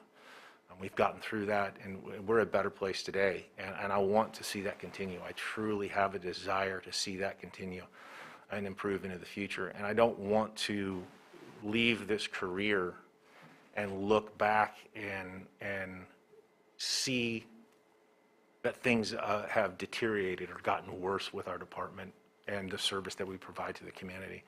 I don't want to see that happen. And I don't want to look back and think that, well, what if I did, or what if I could, or I should have done this, I could have made a difference. And as I said, I think the board has a very difficult decision, and don't take what I'm saying to mean that I'm not going to continue serving the community and doing the best I can for the sheriff's office and the community, I will in whatever capacity I can serve in the sheriff's office. But I believe that I have the skills to lead the department towards the future, and that is my intent. Thank you for that. Go for it. Yeah, so I have a follow-up question. Is it your intention to run for the sheriff's office at the next election? It is. It is my intention to seek the office of the sheriff in the 2024 election. Yes. Okay, thank you. So I have another follow-up question. We have state law that kind of defines the sheriff, the mandates, and so on. We've also had experiences with sheriffs, so we have an idea of what the role is. What is your view of what the role or what a sheriff is meant to be for a community? Well, the sheriff is the entity within the county that protects the constitutional rights of its citizens. That's the primary role of the sheriff. It's to serve the community, to ensure that their rights are preserved, that we are public safety, and it's to basically follow the law. The sheriff should be nonpartisan. It should be to serve every community member within Lake County. That's the role of the sheriff. There's a lot of things that are codified in government code, I believe it's 26,600, that mandates civil, jail, civil services, and so on. But I think the primary role of the sheriff is that of the coroner and that of the constitutionally elected officer to protect those constitutional rights. And then within the department, the responsibility of the sheriff is to act as a leader, to show the department, to guide the department, to make sure that the principles, values, vision, and mission of the department are carried out for the betterment of the community. You know, at the top of the pyramid, you could say that the responsibility of the sheriff and the sheriff's office is preservation of life. That's the number one thing that we're responsible for, and I think we've seen that in the disasters and all of the things that we've lived through. But next to that is our responsibility is to the community, to serve the community, to resolve problems and solve problems before they become larger problems. But simply put, to do what we can to make the lives of our community members better. Thank you. Thank you. All right, it's my question. I'd like to just note that that's a very military thing to say, underwater basket weaving. We're taught that at ACAP when we get out, so Yes. I've heard that said before. Yes. So you mentioned leadership, and so my question is about that. What are the 3 most important values you demonstrate as a leader? And tell us a story that demonstrates each of these leadership values. I've tried my entire career starting in the military to be a student of leadership. And honestly, I think my idea of leadership has changed as I've gone up the ranks. Within the sheriff's office, I've been an FTO. I've been a part of the sheriff's office SWAT team for 22 years now. I worked up from a team member to a team leader as a detective to the team sergeant to I am now the team commander, and I run the entire crisis response unit for the sheriff's office. I've had different roles within that in leadership. I promoted to sergeant and had supervised a patrol shift. I've supervised a narcotics unit, and then now as a lieutenant I supervise not only the crisis response unit but our PIO, our community engagement unit, and then our volunteer program. And so there's a lot of, you know, kind of moving parts there. I think for me, my concept of leadership and what a leader should be is it kind of goes back, and I'll use this analogy. A leader should be able to come in and give directions and be able to walk away and know that that mission is going to be carried out. And go to the military, you know, a cargo plane, a cargo captain's going to come in and he's going to give the mission that we're flying from point A to point B today. And he knows that his crew is trained, experienced, they have the tools and the authority to carry out that mission. So he doesn't have to worry about that, or they don't have to worry about that. They simply get in the aircraft and they fly it somewhere else. For me, guiding, directing, and mentoring is probably the 3 most important things, especially in law enforcement as far as leadership goes. At times in law enforcement, during emergencies and critical incidents like CRU callouts, sometimes you have to be directive. You don't have time to guide or mentor. You have to give direction. You have to give orders. And if you've properly trained your subordinates and you've given them the tools and the authority to carry out that mission, the job's going to get done. In other instances, a leader needs to be more guiding. You need to give direction, clear details and timelines, and then step back and allow your people to work through the problem and resolve the problem. Because by doing that, you're involving everybody in the process, but you're allowing them to grow and resolve that problem within the department or within whatever issue you're dealing with. And then I think mentoring is extremely important in leadership. You have to bring up your people that are behind you, that are underneath you, and that's kind of a leadership development and also a mentoring kind of development where you're providing them with those tools, you're making sure they get to the right trainings, you're making sure that they understand their authority and where their authority lies and where it ends within the department. To give examples, I gave several examples with the crisis response unit as far as a directive leader goes. I've had several incidents including most recently we had a hostage situation in Clear Lake where we assisted the Clear Lake Police Department on a mutual aid event where a father took his son hostage for a while. We were on that for just under 30 hours, rotated out several teams. And then when it came down to the critical moments, I gave a direct order to my team members to remove the child from the house. An opportunity presented itself, and we were able to extract that young man from the residence and get him away from his father, and then safely take his father into custody. So that would be on the directive side of things in my leadership idea. Thank you. Guiding is I'm sorry. Oh, no. Continue, please. On the guiding side of things, I also, like I said, I oversee the PIO and Community Engagement Officer for the Sheriff's Office, which we just recently hired. We recognized a need for that, and myself and Lieutenant Paulich worked together to create that position to alleviate one of our deputies and get them back on the street.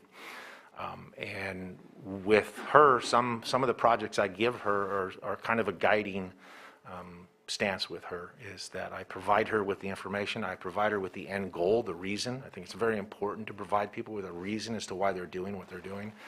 Without a reason, people struggle sometimes with the project or the process if they don't understand the reason and the eventual outcome of what we're looking for.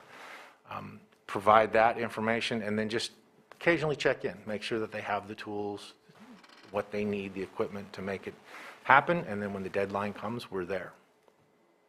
On the mentoring side, I actually have a sergeant who I know wants to be a lieutenant someday, and I've worked with them. I've had several meetings with them and sat down and talked with them about the development that they need to get to this level and the understanding of the difference between a first-line supervisor and a management. It's different. As you know, I think most of you guys know, first-line supervisors, sergeants on down, they're out there, they're the boots on the grounds, they're talking to people, they're making that contact. When you get into management, it's a whole different thing. You're driving the ship, you're making sure that the mission is being accomplished, you're making sure that the community is being served appropriately and respectfully and professionally. So it's kind of a change in your thought process and what you have to do when you get into management. And so I'm mentoring him and trying and helping him get to the point where he needs to be, providing him with information on classes that I think he needs to take. And even to the point where identifying some of his faults. Sometimes people don't want to hear that, but if you're a good leader, you tell people what they need to hear. Whether they want to hear it or not, you tell them what they need to hear. And they may not like it, but hopefully they respect it and hopefully they take it and they run with it. I think one of the things that I value in myself as a leader, and I could talk about failures all day long, but I think one of the things that I value in myself as a leader is that, and I said it earlier before we went back into session, is I want information, I want discussion, I want argument, respectfully of course, and I want people to challenge my opinions and my ideas. I know that I don't know everything. But there is somebody in the department of 120 plus employees that has the knowledge. And if I don't ask for it, and if I don't allow it to happen, then I'm not going to get that knowledge. And so that's kind of my leadership philosophy that I've tried to carry out through my career. Thank you. Thank you. I'll just show you, we're there. I want your full and complete answers, but I also want you to catch your breath and get some water in there. Please describe your management style, including the steps you typically take to build an effective team. I think leadership and management is pretty much the same thing. Leadership is setting the goals, the examples, all the things that I talked about. Management, on the other hand, is making sure that things are getting done. We're managing that project, we're managing the budget, we're managing our workflow, we're making sure that everything is on time and on pace. And then that includes collaborating with whoever we need to collaborate with to accomplish the end results. Currently, as an example, I'm working with IT to replace the servers for the Sheriff's Office body-worn camera system. And there's kind of a lot of moving parts there. I'm working with our financial director, I'm working with IT, and then I'm working with our sergeant who is part of the department who oversees our body-worn camera system to kind of get all of the moving parts together so that we can accomplish this project and replace our aging server system for our body-worn cameras. I think the biggest thing, again, is the collaboration and making sure that you're communicating with everybody and everybody is communicating with each other so we all know what page we're on. And that goes across the board. It's, you know, whether it's internally within the Sheriff's Office or it's working with probation or it's working with the local fire departments, it's making sure that we're all together and we're all on the same page working towards the same goal. And I think that's the responsibility of a manager, and that's kind of my style of building that team is bringing the people who have the expertise together and then getting that expertise out there so everybody understands the goal of what we're trying to accomplish and then everybody's role in that process to accomplish the end result. Describe your experience with developing and managing a budget.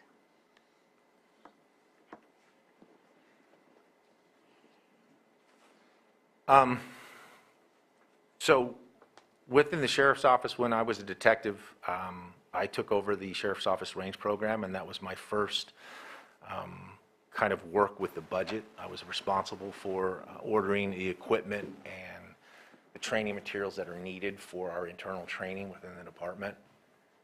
I took over the range program when I became a sergeant and kind of still worked within that realm. When I promoted to lieutenant, it was kind of an eye-opening information for me. I didn't realize how complicated the budget was, how large it was. I mean, the Sheriff's Office budget is quite large. I think it's probably the largest in the county. I think it's a little over $37 million. We have 22 different budget codes within it. It's fairly large. As a lieutenant, I managed the training budget for the Sheriff's Office, and then I also managed the equipment budget as the training manager for the Sheriff's Office. One of the things that I've always tried to do in both the equipment and the training budget is to ensure that those funds are being spent fiscally responsible with the understanding that those funds are not the Sheriff's Office. They're the counties, they're the taxpayers, and we need to make sure that those funds are being spent appropriately and to the best service of our community. So when I see training requests, I review all training requests to make sure it fits within our training plan and to make sure that it's the training that we're sending our people to is going to benefit the community. We have deputies that want to go to all kinds of training, and I would love to send deputies to whatever training they would want to go to. Again, I'm big on training. I'll go to any training I can. But if a deputy wants to go to Florida to take a training, but we can wait 6 months and send them to Fresno, well, I know they would rather go to Florida than Fresno, but what's more fiscally responsible for the Sheriff's Office and the county? Send them to Fresno, right? Or if it's a training that doesn't fit within our training plan and it doesn't benefit the Sheriff's Office or the county, we're not going to send them to that. So I keep those things in mind when I'm trying to make those decisions. As far as preparing a budget, I've worked within staff meetings to help prepare the annual budget, mid-budgets for presentation to the board. I've also worked with Mary Beth Strong, which is part of our professional staff within the sheriff's office. Luckily for us, the sheriff's office, or fortunately for the sheriff's office, we have professional staff that is responsible for the day-to-day management of that budget and then the preparation of the annual and mid-budgets to the Board of Supervisors. Ultimately, the sheriff is responsible for that and responsible for the expenditure of those funds. But I think as the sheriff, having that professional knowledge in budgets, it's kind of incumbent on the sheriff to make sure that again, back to the leadership, guidance, how we're going to handle this, to make sure that these funds are being spent wisely and appropriately and within the strategic plan for the sheriff's office. Thank you. Supervisor Simon? Okay, describe your experience with grant writing and grant management. So I started my experience with grant management when I was the narcotics unit supervisor. We have the DSEP grant. It's a federally funded grant for marijuana enforcement. I was supervisor of the DSEP coordinator for the sheriff's office, so that's kind of where I started with my grant management, working with the feds, working with our financial staff and with the county to manage that and make sure that we're spending that appropriately and completely. I've had a little experience with our off-highway vehicle enforcement grant. Generally, not so much managing it, but helping prepare the final grant paperwork to be submitted at the end of every fiscal year as part of that off-highway vehicle enforcement team. And then as a lieutenant, I've written 2 grants, one of which was accepted by the state of California. One was recently rejected, and it's the Gun Violence Reduction Program grant. I believe it came in front of the board a little bit over a year ago. I wrote that grant for the sheriff's office, and that grant funds a detective position at 75% funding plus some other equipment for a 2-year period to focus on the enforcement of armed and prohibited persons within Lake County and removing those firearms from those people. And then within that grant, I work with the investigative detective and Mary Beth to do our annual reporting of that grant and management of that grant throughout the year until its closure. All right, thank you. Next question is, what experience do you have with addressing staff vacancies, recruitment, and retention? And are there any creative ideas that you have in mind that may address this issue? Oh, that's a big question to unpack. I think my feeling on that and my stances on that is, unfortunately, that's an industry-wide problem. I would think we would struggle to find another police department or sheriff's office that wasn't struggling with recruitment and retention right now. And I think that's across the workforce. You look at drivers and retail industries; they're all struggling to find workforce, and I don't think we're any different from that. Some of the ideas that I have to kind of work through that is, I think sometimes in law enforcement we get focused on what we do in law enforcement, the nuts and bolts of our job when we're trying to recruit, where we, I think, need to focus on the benefits of what the sheriff's office has to offer to people who want to come work here. And it's one of those things, and I was having a conversation a couple of days ago, and they asked, with another agency that's quite larger than ours, why have you spent as much time in the Lake County Sheriff's Office? And again, it goes back to the fact that I grew up here and I like living here and raising my family here. But I truly enjoy the sheriff's office because we're big enough that we have a lot of things. You can wear a lot of hats. You can do a lot of things in your career. But yet we're small enough where everybody knows everybody. It's a first name kind of basis within the department. I think sometimes we don't sell that to people, especially some of the people who are trying to recruit from more rural communities that are used to the rural lifestyle and knowing your neighbors that are 5 houses down. I don't think we do enough within the department to showcase that with the sheriff's office. I think we should do that. I think another thing that we can do to improve some of the recruitment is showing some of the diversity and equity within the sheriff's office. Sheriff Martin has promoted the first two female supervisors within the history of the sheriff's office that I'm aware of, patrol supervisors. We have the first African-American patrol sergeant currently assigned to the courts that I'm aware of in the history of the sheriff's office. People want to work places where they can see themselves working. And I think showcasing that and showing that this is a place where you can work and you're going to have an equal opportunity to succeed as anybody else here. You're going to have that opportunity. We're going to get you that mentoring. We're going to get you that training. We're going to provide you with the skills that you need to succeed in your career. I think we can do a better job of showing that to our recruits and during their recruitment. I think people go to agencies where they know they're going to make a decent living, but I think a lot of it also has to do with going someplace where they feel like they're wanted, they feel like they're valued, and they feel like they fit in, and they're part of the department. And I think we can do a better job showcasing that. And so I did have a follow-up question, but you somewhat already answered it, but I just want to make sure to ask it in case you wanted to elaborate a little bit more, is what would be some of the ideas to help increase the diversity within the department as we see our communities diversify and change in what is within our community? Well, I think we've taken some steps. The board has definitely helped us in that. We did it. We had a need for female correctional officers, and we did an all-female only recruitment for the sheriff's office. We've increased the hiring bonus for the recruitment of female officers within the sheriff's office for the correctional division, and I think those are all great things. But as I said, I think we need to do a better job of promoting that diversity within our department and showing that this is a place you can work.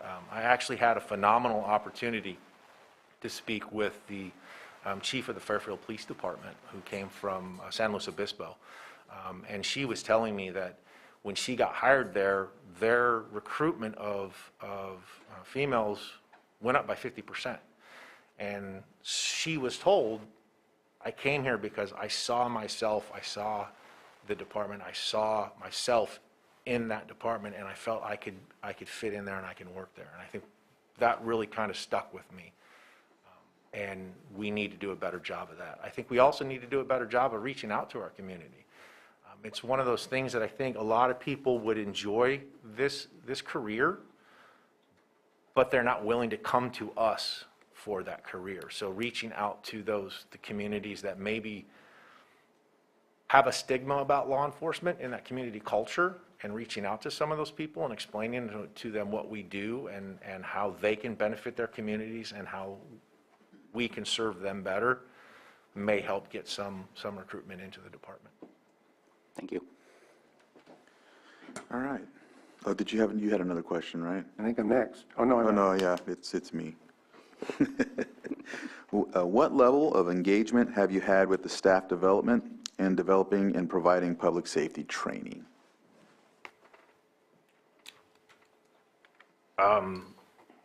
Within the sheriff's office, make sure I have that right. Yeah, it doesn't specify, but it just says level of engagement have you had with staff development and developing and providing public safety training? Right. Yeah. A vast amount, actually. I started as an instructor for the sheriff's office in 2006 as a firearms instructor and became a use of force instructor. I was an instructor in the sheriff's office programs all the way up until 2019 when I promoted to lieutenant. When I promoted to lieutenant, I took over the training manager position for the sheriff's office, and I've been responsible for the training and development of training within the sheriff's office for the last 4 years. In that time, we've put on a lot of great trainings. I've coordinated with the Bemetal tribe multiple times to put on PL-280 training, to put on victim advocacy trainings. I've coordinated with outside groups. We recently just had an autism awareness training where it was a train-the-trainer training that we brought here. We brought an instructor here from Florida who's a renowned expert in the field. And we did a train-the-trainer where we opened that up to agencies within Lake County, all law enforcement agencies, DA's office, the police departments. And we did a train-the-trainer training there. We got 2 of our deputies trained in that awareness, and then we're now currently developing that curriculum to roll out to our entire department, both corrections and sworn side. We've brought in 21st century policing training, principles of policing training. We've worked with Lake County Office of Education to host those trainings at their facilities here in Lakeport. And then we also have several post-certified trainings, 3 of which I've written personally and gotten post-certified. And to my knowledge, they're the first post-certified courses that Lake County has taught in quite some time. And we actually teach those to other allied agencies. We've had as far away as students from Santa Clara County coming up to take our courses up here before. And I was instrumental in developing those and rolling those out as the training manager.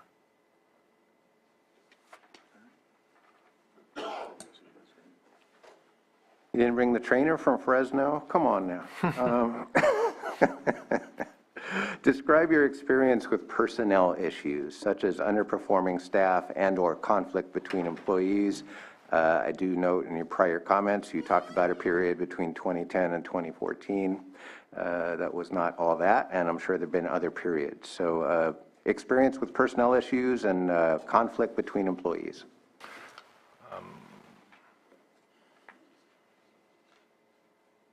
I've had a couple of things. I've dealt with a couple of deputies that were underperforming, and I think it's kind of a double-edged sword when you look at that, because I always like to take a broad picture of an employee who's not performing, rather than just immediately saying that it's their responsibility, it's their fault for not performing correctly. I've always, in the 2 instances that I can remember, I've always taken a step back and tried to look at it prospectively and question whether we've provided them the training and the tools to properly function or perform their duties to a meet standards level. In one instance, I felt we didn't, so I worked with that deputy, did a little bit of mentoring, made sure that they were on the same page, and it resolved the problem. It corrected the problem and brought them up to speed. The other deputy, it was more of a deputy personality issue, and then that's where it basically came down to a progressive discipline situation. Provide them with where they're failing, identify where they're failing, and put them on a improvement plan, and then monitor that improvement plan. And fortunately, it worked, and they became back to a meet standards employee, so it was good. Conflict is inevitable in our job. We have a lot of very type A people, so that's inevitable. It's going to happen. I found the best thing to do with conflict is to generally, from my experience, most conflict is due from a lack of understanding of the other person's opinion and position, and a lack of willingness to listen.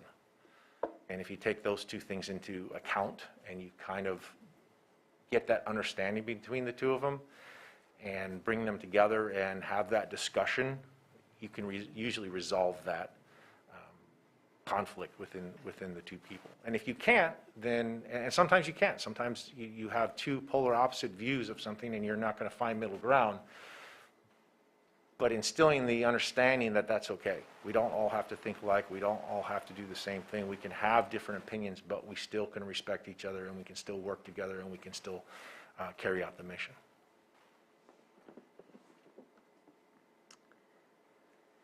Please describe your experience with emergency planning and disaster recovery.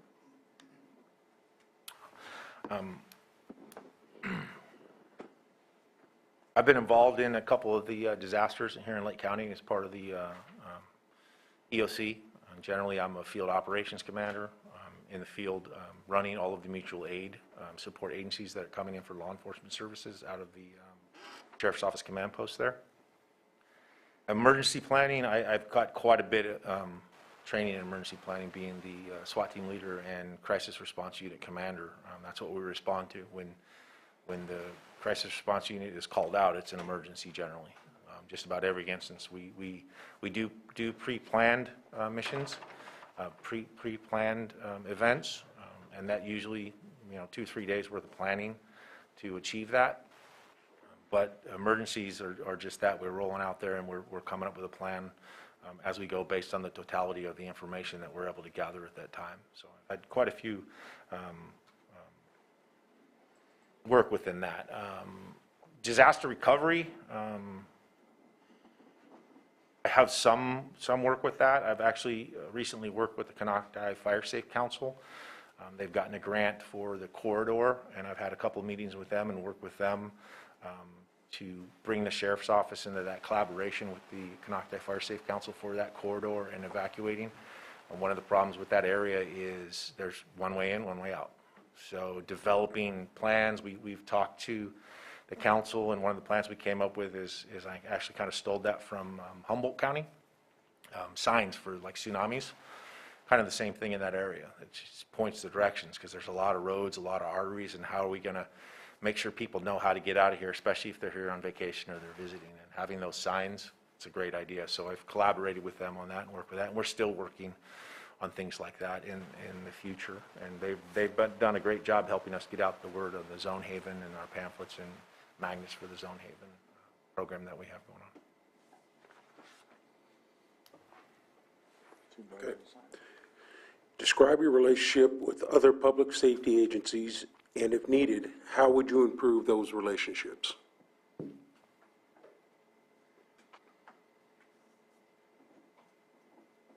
Well, working in Lake County for 24 years, I have a pretty good relationship with a lot of the agencies. I know all of the commanders. Chief Rasmussen and I were patrol deputies together way back in the day. He was patrol deputy in Lakeport, and I was on the North Shore up here.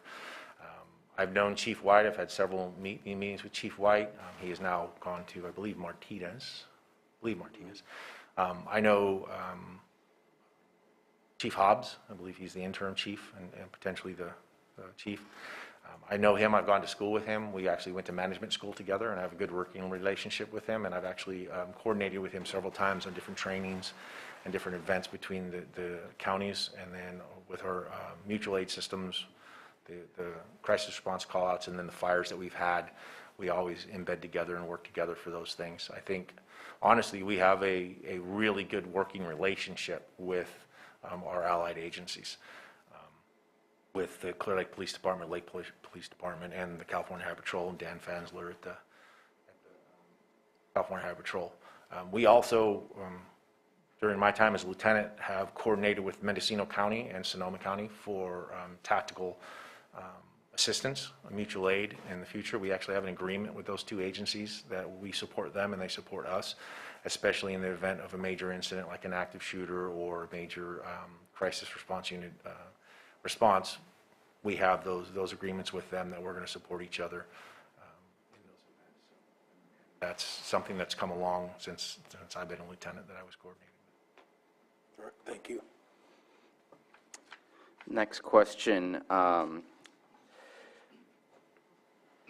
In the position of being an elected position, how would you engage with the community, since it's really important, since as an elected position, and what creative strategies would you use to address neighborhood concerns, and what topics would you discuss?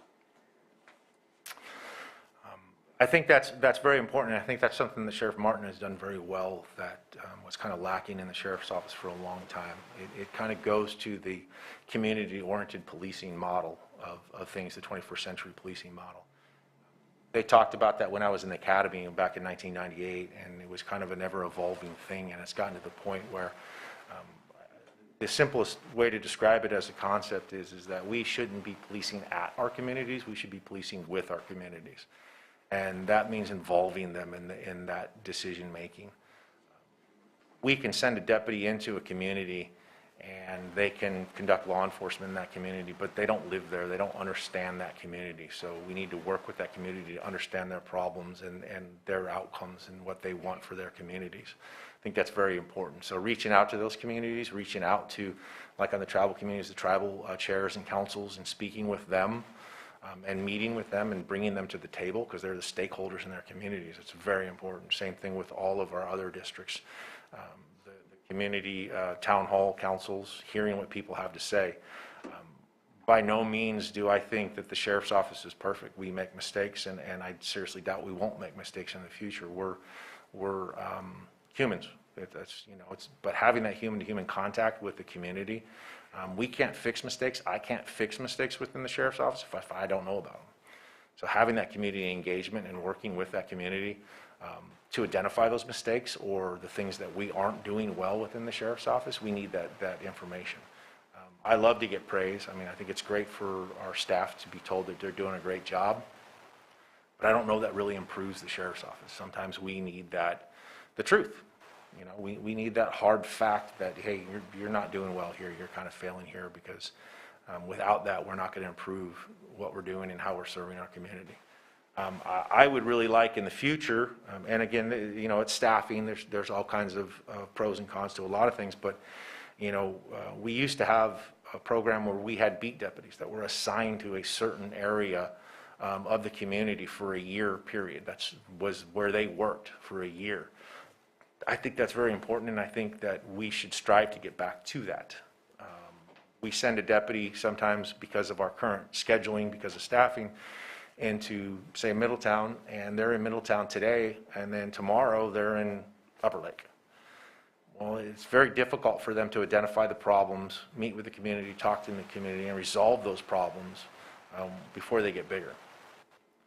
So going back to that beat deputy system where we're having those deputies in those beats when they're assigned there for a year, they get to know the community, they get to know the members of the community, they understand the problems in the community, they know the business owners, the needs and wants of the business owners and of the community as a whole. So I would like to get back to that someday.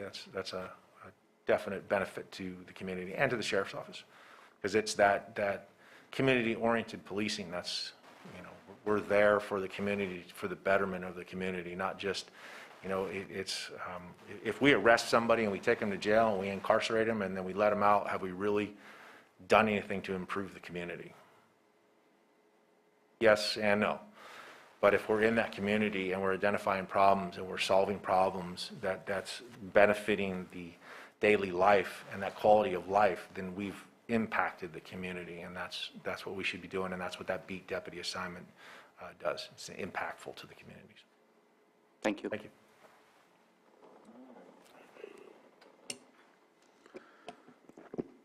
What familiarity do you have with any new state, federal legislation proposed to begin next year, and if you can elaborate? There's a lot. There's some that are going to affect law enforcement. There's things about, there's SB2 that starts in January. That's the reporting to the state post about the decertification of police officers for certain violations of conduct and law that will be reported to the state. There are requirements, and honestly, I don't have them in front of me, and to remember all of those SBs and ABs, and there's just so many of them, it's kind of hard to remember them all. There are a couple statutes that are changing how we conduct interviews of juveniles. We've always conducted interviews of juveniles this way under case law, but this is now being made into statute and codified. There are some about going back and investigating deputies for anything that connects them to hate crimes or hate groups, including some of the new hiring practices of vetting recruits through the post program to ensure that they're not decertified somewhere else, and then also doing a dive into their social media and other areas to ensure that they don't have any biases or anything that's apparent on the level. Off the top of my head, that's about all I can remember at this time. I've got a whole list on my desk, but I think it's about 5 pages long, so it's kind of hard to commit all of that to memory. Oh, thank you for that. If appointed, what do you plan to achieve at 6 months and 1 year? Okay. I think I would go even further back, a 100-day plan. I thought about this quite a bit. A 100-day plan is really important, I think, especially for somebody new coming into that seat. And I think the first 100-day plan is meeting with the constituents and the Board of Supervisors to identify and understand all of the problems in their communities, meeting with the tribal chairs and the tribal councils to understand the problems in their communities, how we're supporting them, make sure that I'm meeting with the chiefs of police and the fire departments, and that we understand and we're all on the same page. And that includes other department heads within Lake County, community development, code enforcement, buildings and grounds. We all work together for the same goal, and that's the service of the community. So one entity can't do it by themselves, because everything that we do crosses with each other. It all intermingles with each other. So making sure that we have those relationships, or I have those relationships, and no phone numbers, and we're all collaborative on the same page is very important, I think, within the first 100 days. Within the first 6 months, there's a few things that I would like to do in the sheriff's office that I think are lacking, and now that things have gotten a little bit better for us in the sheriff's office, again, it always comes down to staffing and finite resources and time. I think one of the things that we are lacking in the sheriff's office that I would like to see within the first 6 months internally for the sheriff's office is a leadership program. I think we lack that in the sheriff's office. I know that was a goal of the sheriff's, but unfortunately, and him and I have talked about it, and we along with another lieutenant in the sheriff's office, we've started the basic ground phases of it to get it going, but then we had COVID, and then we had all of these things, and it just kind of put it on the back burner. And I would like to get that moving forward again. I think that's very important. A lot of times we have deputies, and we bring them into the department, and we teach them how to be a cop. And then 8 or 10 years later, we go, okay, you're a sergeant now, good luck. And they go to a 2-week sergeant school. And that's about the training that they have to be a leadership. Most of our sergeants have done really, really well. But I think we can do better. If we get that leadership training program up and running, we're teaching them how to be good leaders. We're teaching them how to lead their staff, which just benefits the community as a whole. It benefits the sheriff's office and the future progression, future planning of the sheriff's office. I think that's important. Meeting with the community, like I said, is I think very important, establishing those relationships within the community. Within the first year, I think another area within the sheriff's office that I think is lacking, and I think it goes towards recruitment, and I think it will help with recruitment. We have a really good EAP program here in Lake County, but I think it's difficult for our deputies to go to a counselor who doesn't understand what they see and the trauma and the stress that they deal with on a daily basis. Having that wellness program within the sheriff's office, there's a bunch of different apps that I've actually looked at that we can get. I've done a little bit of legwork on it, but I think having that really well-rounded wellness program in the sheriff's office for that mental health is a good idea. I've talked to a couple of sheriffs and police chiefs and other agencies that do 3-year mandatory wellness checks and stress management checks for all of their employees, deputies, corrections, and dispatchers. I like the idea. I've seen some pros and cons with it. I've thought about it different ways, but I like the pros of it is it takes the stigma away from it, because how many deputies, being type A personalities, being this, strong, all of that, are going to raise their hand and say, I'm having an issue. I'm struggling here. It's rare. So if you take the stigma away from it, where they're just going to go sit and they're going to talk to somebody for a half hour or 45 minutes, we have the potential to affect 3 to 5 of those people that are struggling and just aren't telling anybody. And then the other ones that aren't struggling, we're kind of giving them the ideas of how to deal with that stress management, how to deal with those things that they see on a day-to-day basis. I mean, our deputies and correctional officers and dispatchers see things and hear things that most of the community doesn't see, and it leaves a mark on them, and I think we need to do a better job of caring for them. And then that rolls into recruitment, again, because we're showing that to our potential recruits, that this is how we take care of our people here. We value you, and we're going to take care of you in our department because we value you as an employee, and we want you to have a long career here in Lake County. Is there another part to that question that I missed? Okay. What do you think the biggest challenge is going to be in assuming this role?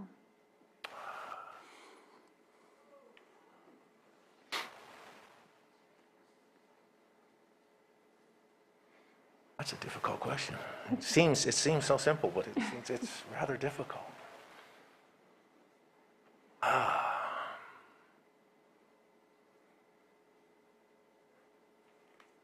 You know, I think, you know, if you gave me an hour or two to sit down and scribble things out and take notes, I like writing and thinking as I'm writing because it's all right there.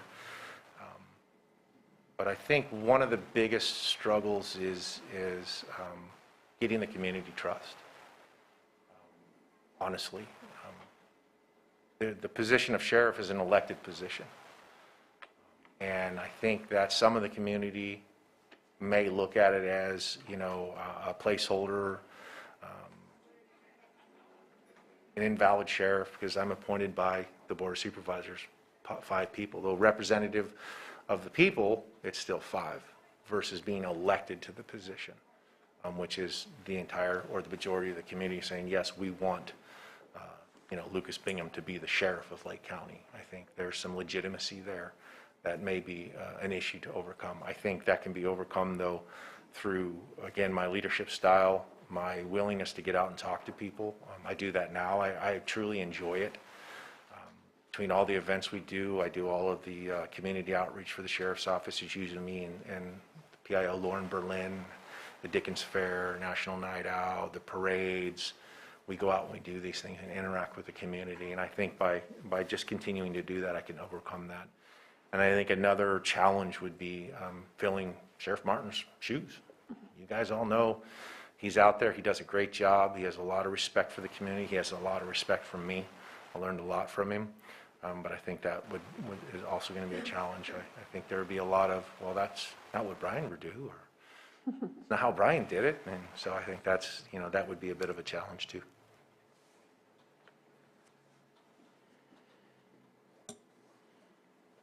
Thank you for that. It's almost over, I promise. And, that concludes the stock questions. The board was gracious enough to allow me to ask 2 follow-up questions. And hopefully the questions will be longer than the answers, because I write stuff down too, just so I can keep track. That's the way I like to work. It's just, I just can't keep it all there. I like to write it down. I got notes. Okay, so criminal and civil enforcement of cannabis-related crimes and violations has become more challenging since the passage of Proposition 64. State and county laws can be confusing for the public to understand, and compliance and enforcement work can be short-circuited by short staffing, lack of coordination between agencies. What is your view of the current state of cannabis enforcement by the Sheriff's Department, and what changes, if any, are needed to build confidence in the county's compliance and enforcement strategies? That's a difficult question. There's a lot there. There is. So we'll talk about the illicit side first. The Sheriff's Office, honestly, and I hate to say this because it's a quality of life, it's an environmental issue. We probably are able to deal with 15 to 20% of the illicit grows that are out there. Our detectives focus on those that are quality of life and those that are egregious to the environment and damage to the environment. That's what we focus on.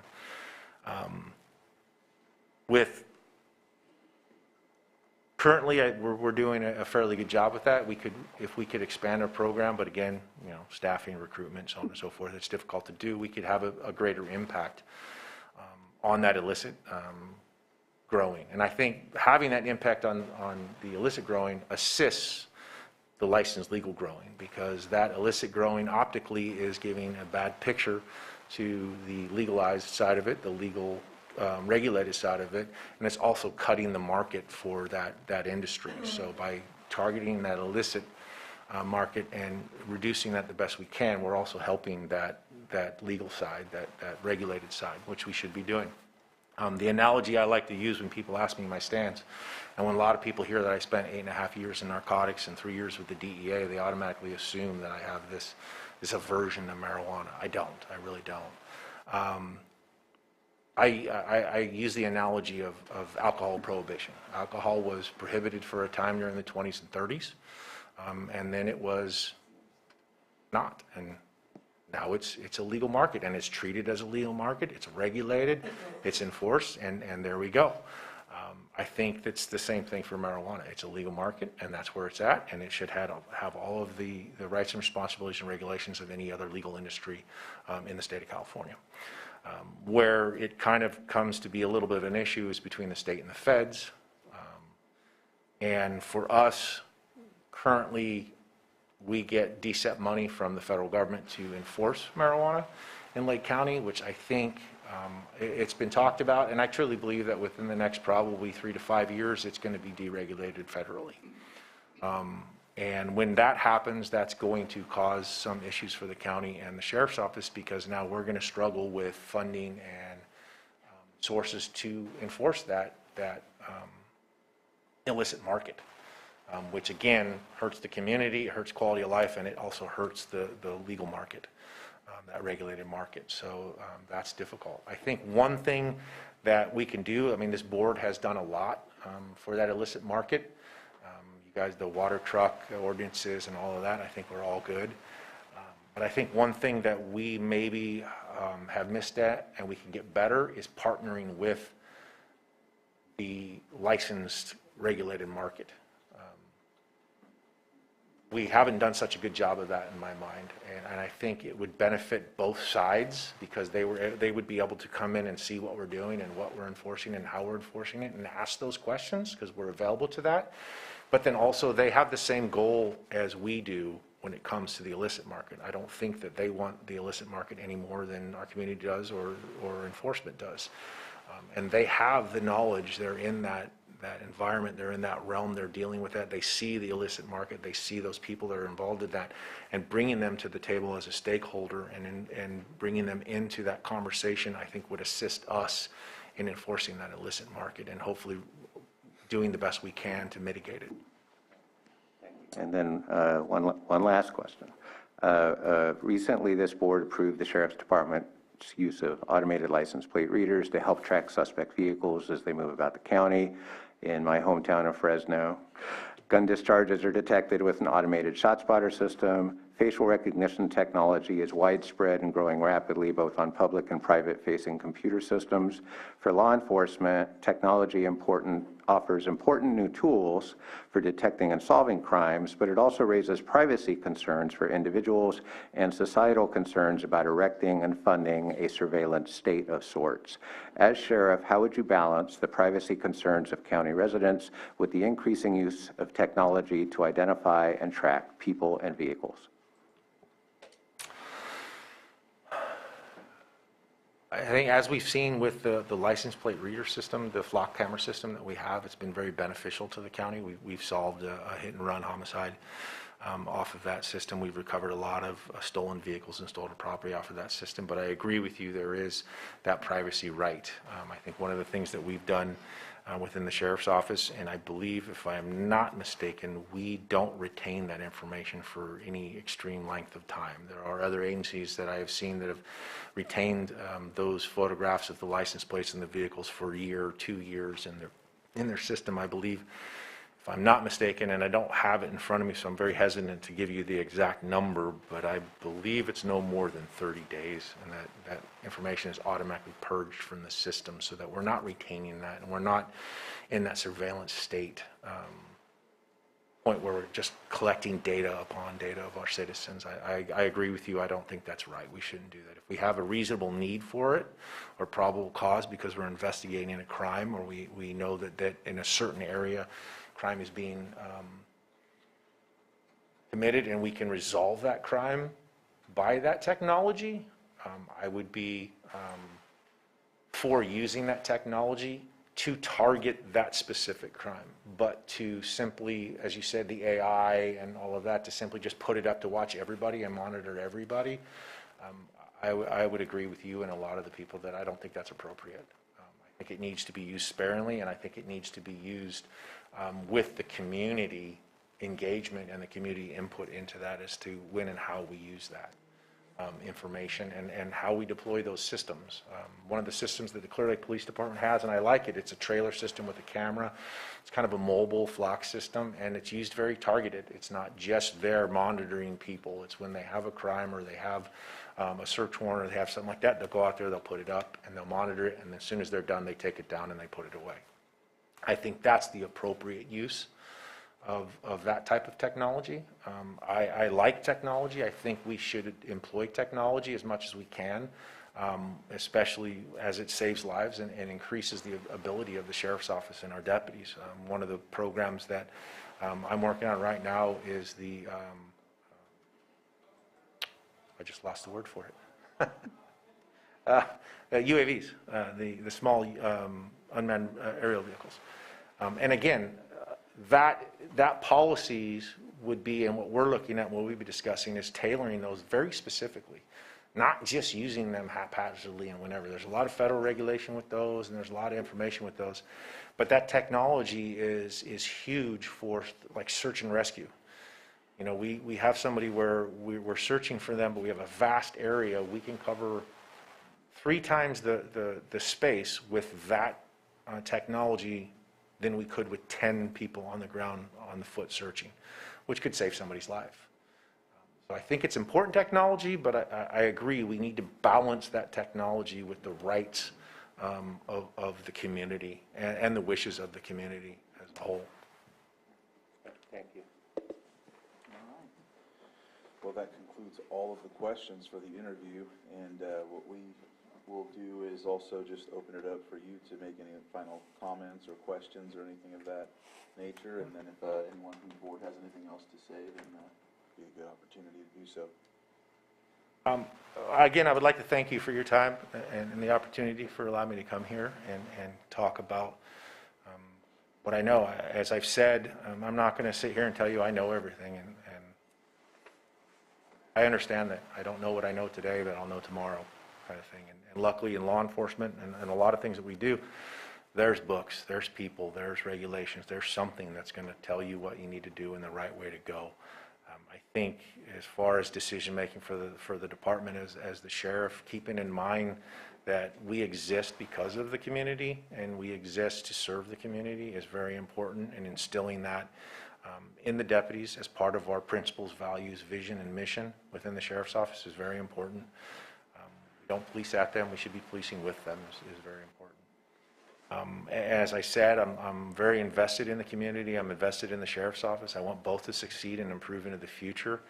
And whether I'm appointed or Rob is appointed, I will continue to work towards that goal. That's what I'm here for. That's what I've chosen in my life, in my career, to be, is that public servant. And I truly believe that is a responsibility that we all have. You guys are serving, we're all serving, and I think we all have that responsibility and that idea that that's how we're supposed to do things. I think the board, as I said, has a very difficult decision here, and I don't envy you for that at all. I think I am very capable of leading the sheriff's office. However, I also think that Rob Howe is capable of leading the sheriff's office in the future in the next 2 years. And if I am not appointed, I will continue to support the sheriff's office, the community, and I will do everything I can to support the appointee of this board and make sure that they're successful, as I have done for Sheriff Martin and prior to. Again, thank you for your time. Supervisor Sabatier? I want to thank you for your time today. You and I have sat down and had conversations in the past. Nothing in comparison to the conversation we've just had today. I've seen a side of you that I've not gotten to experience before. I know you were anxious coming in for a very public interview. Just want to say thank you. And it's good to get to know you a little bit better. Usually we're very limited on the professional level. It's specific, tailored to a specific topic that we usually discuss, but I want to say thank you very much for today's interview. Thank you for applying. Thank you, Supervisor. Thank you, Lucas. Thank you. All right, with that, well, go ahead. No, thank you very much. With that, we'll go ahead and close this portion of the interview. And once again, thanks for applying. And of course, after lunch, it looks like we're going to come back and discuss where we'll go from there. So just to make everybody nervous over the lunch hour is what we're trying to do. Why not? It's been one of those days. Yeah, right. All right, so with that, it looks... planning to come back at 1 or? Yeah, that's what I wanted to find out. Are we looking to do 1:30 or 1? 1? Go for 1? Yep, well, we're going to go... We didn't really eat. How about 1:15? How about we... 1:15, is that okay? 45 minutes? Would that be a good compromise? That would be after the 1 or 1:15 or whatever we decide here. How does everyone feel about 1:15? Yeah. If, I would say for staff purposes, I would say let's just do the full hour. I think the rest of the agenda is still easily, The rest of the day? we can easily do it for the rest of the day. I don't think that we have an over amount of stuff to achieve today. All right. Okay, that's what we'll do. Sorry, Johanna. So we'll do that. We'll see everybody at 1:30, and we'll continue from there. Thank you.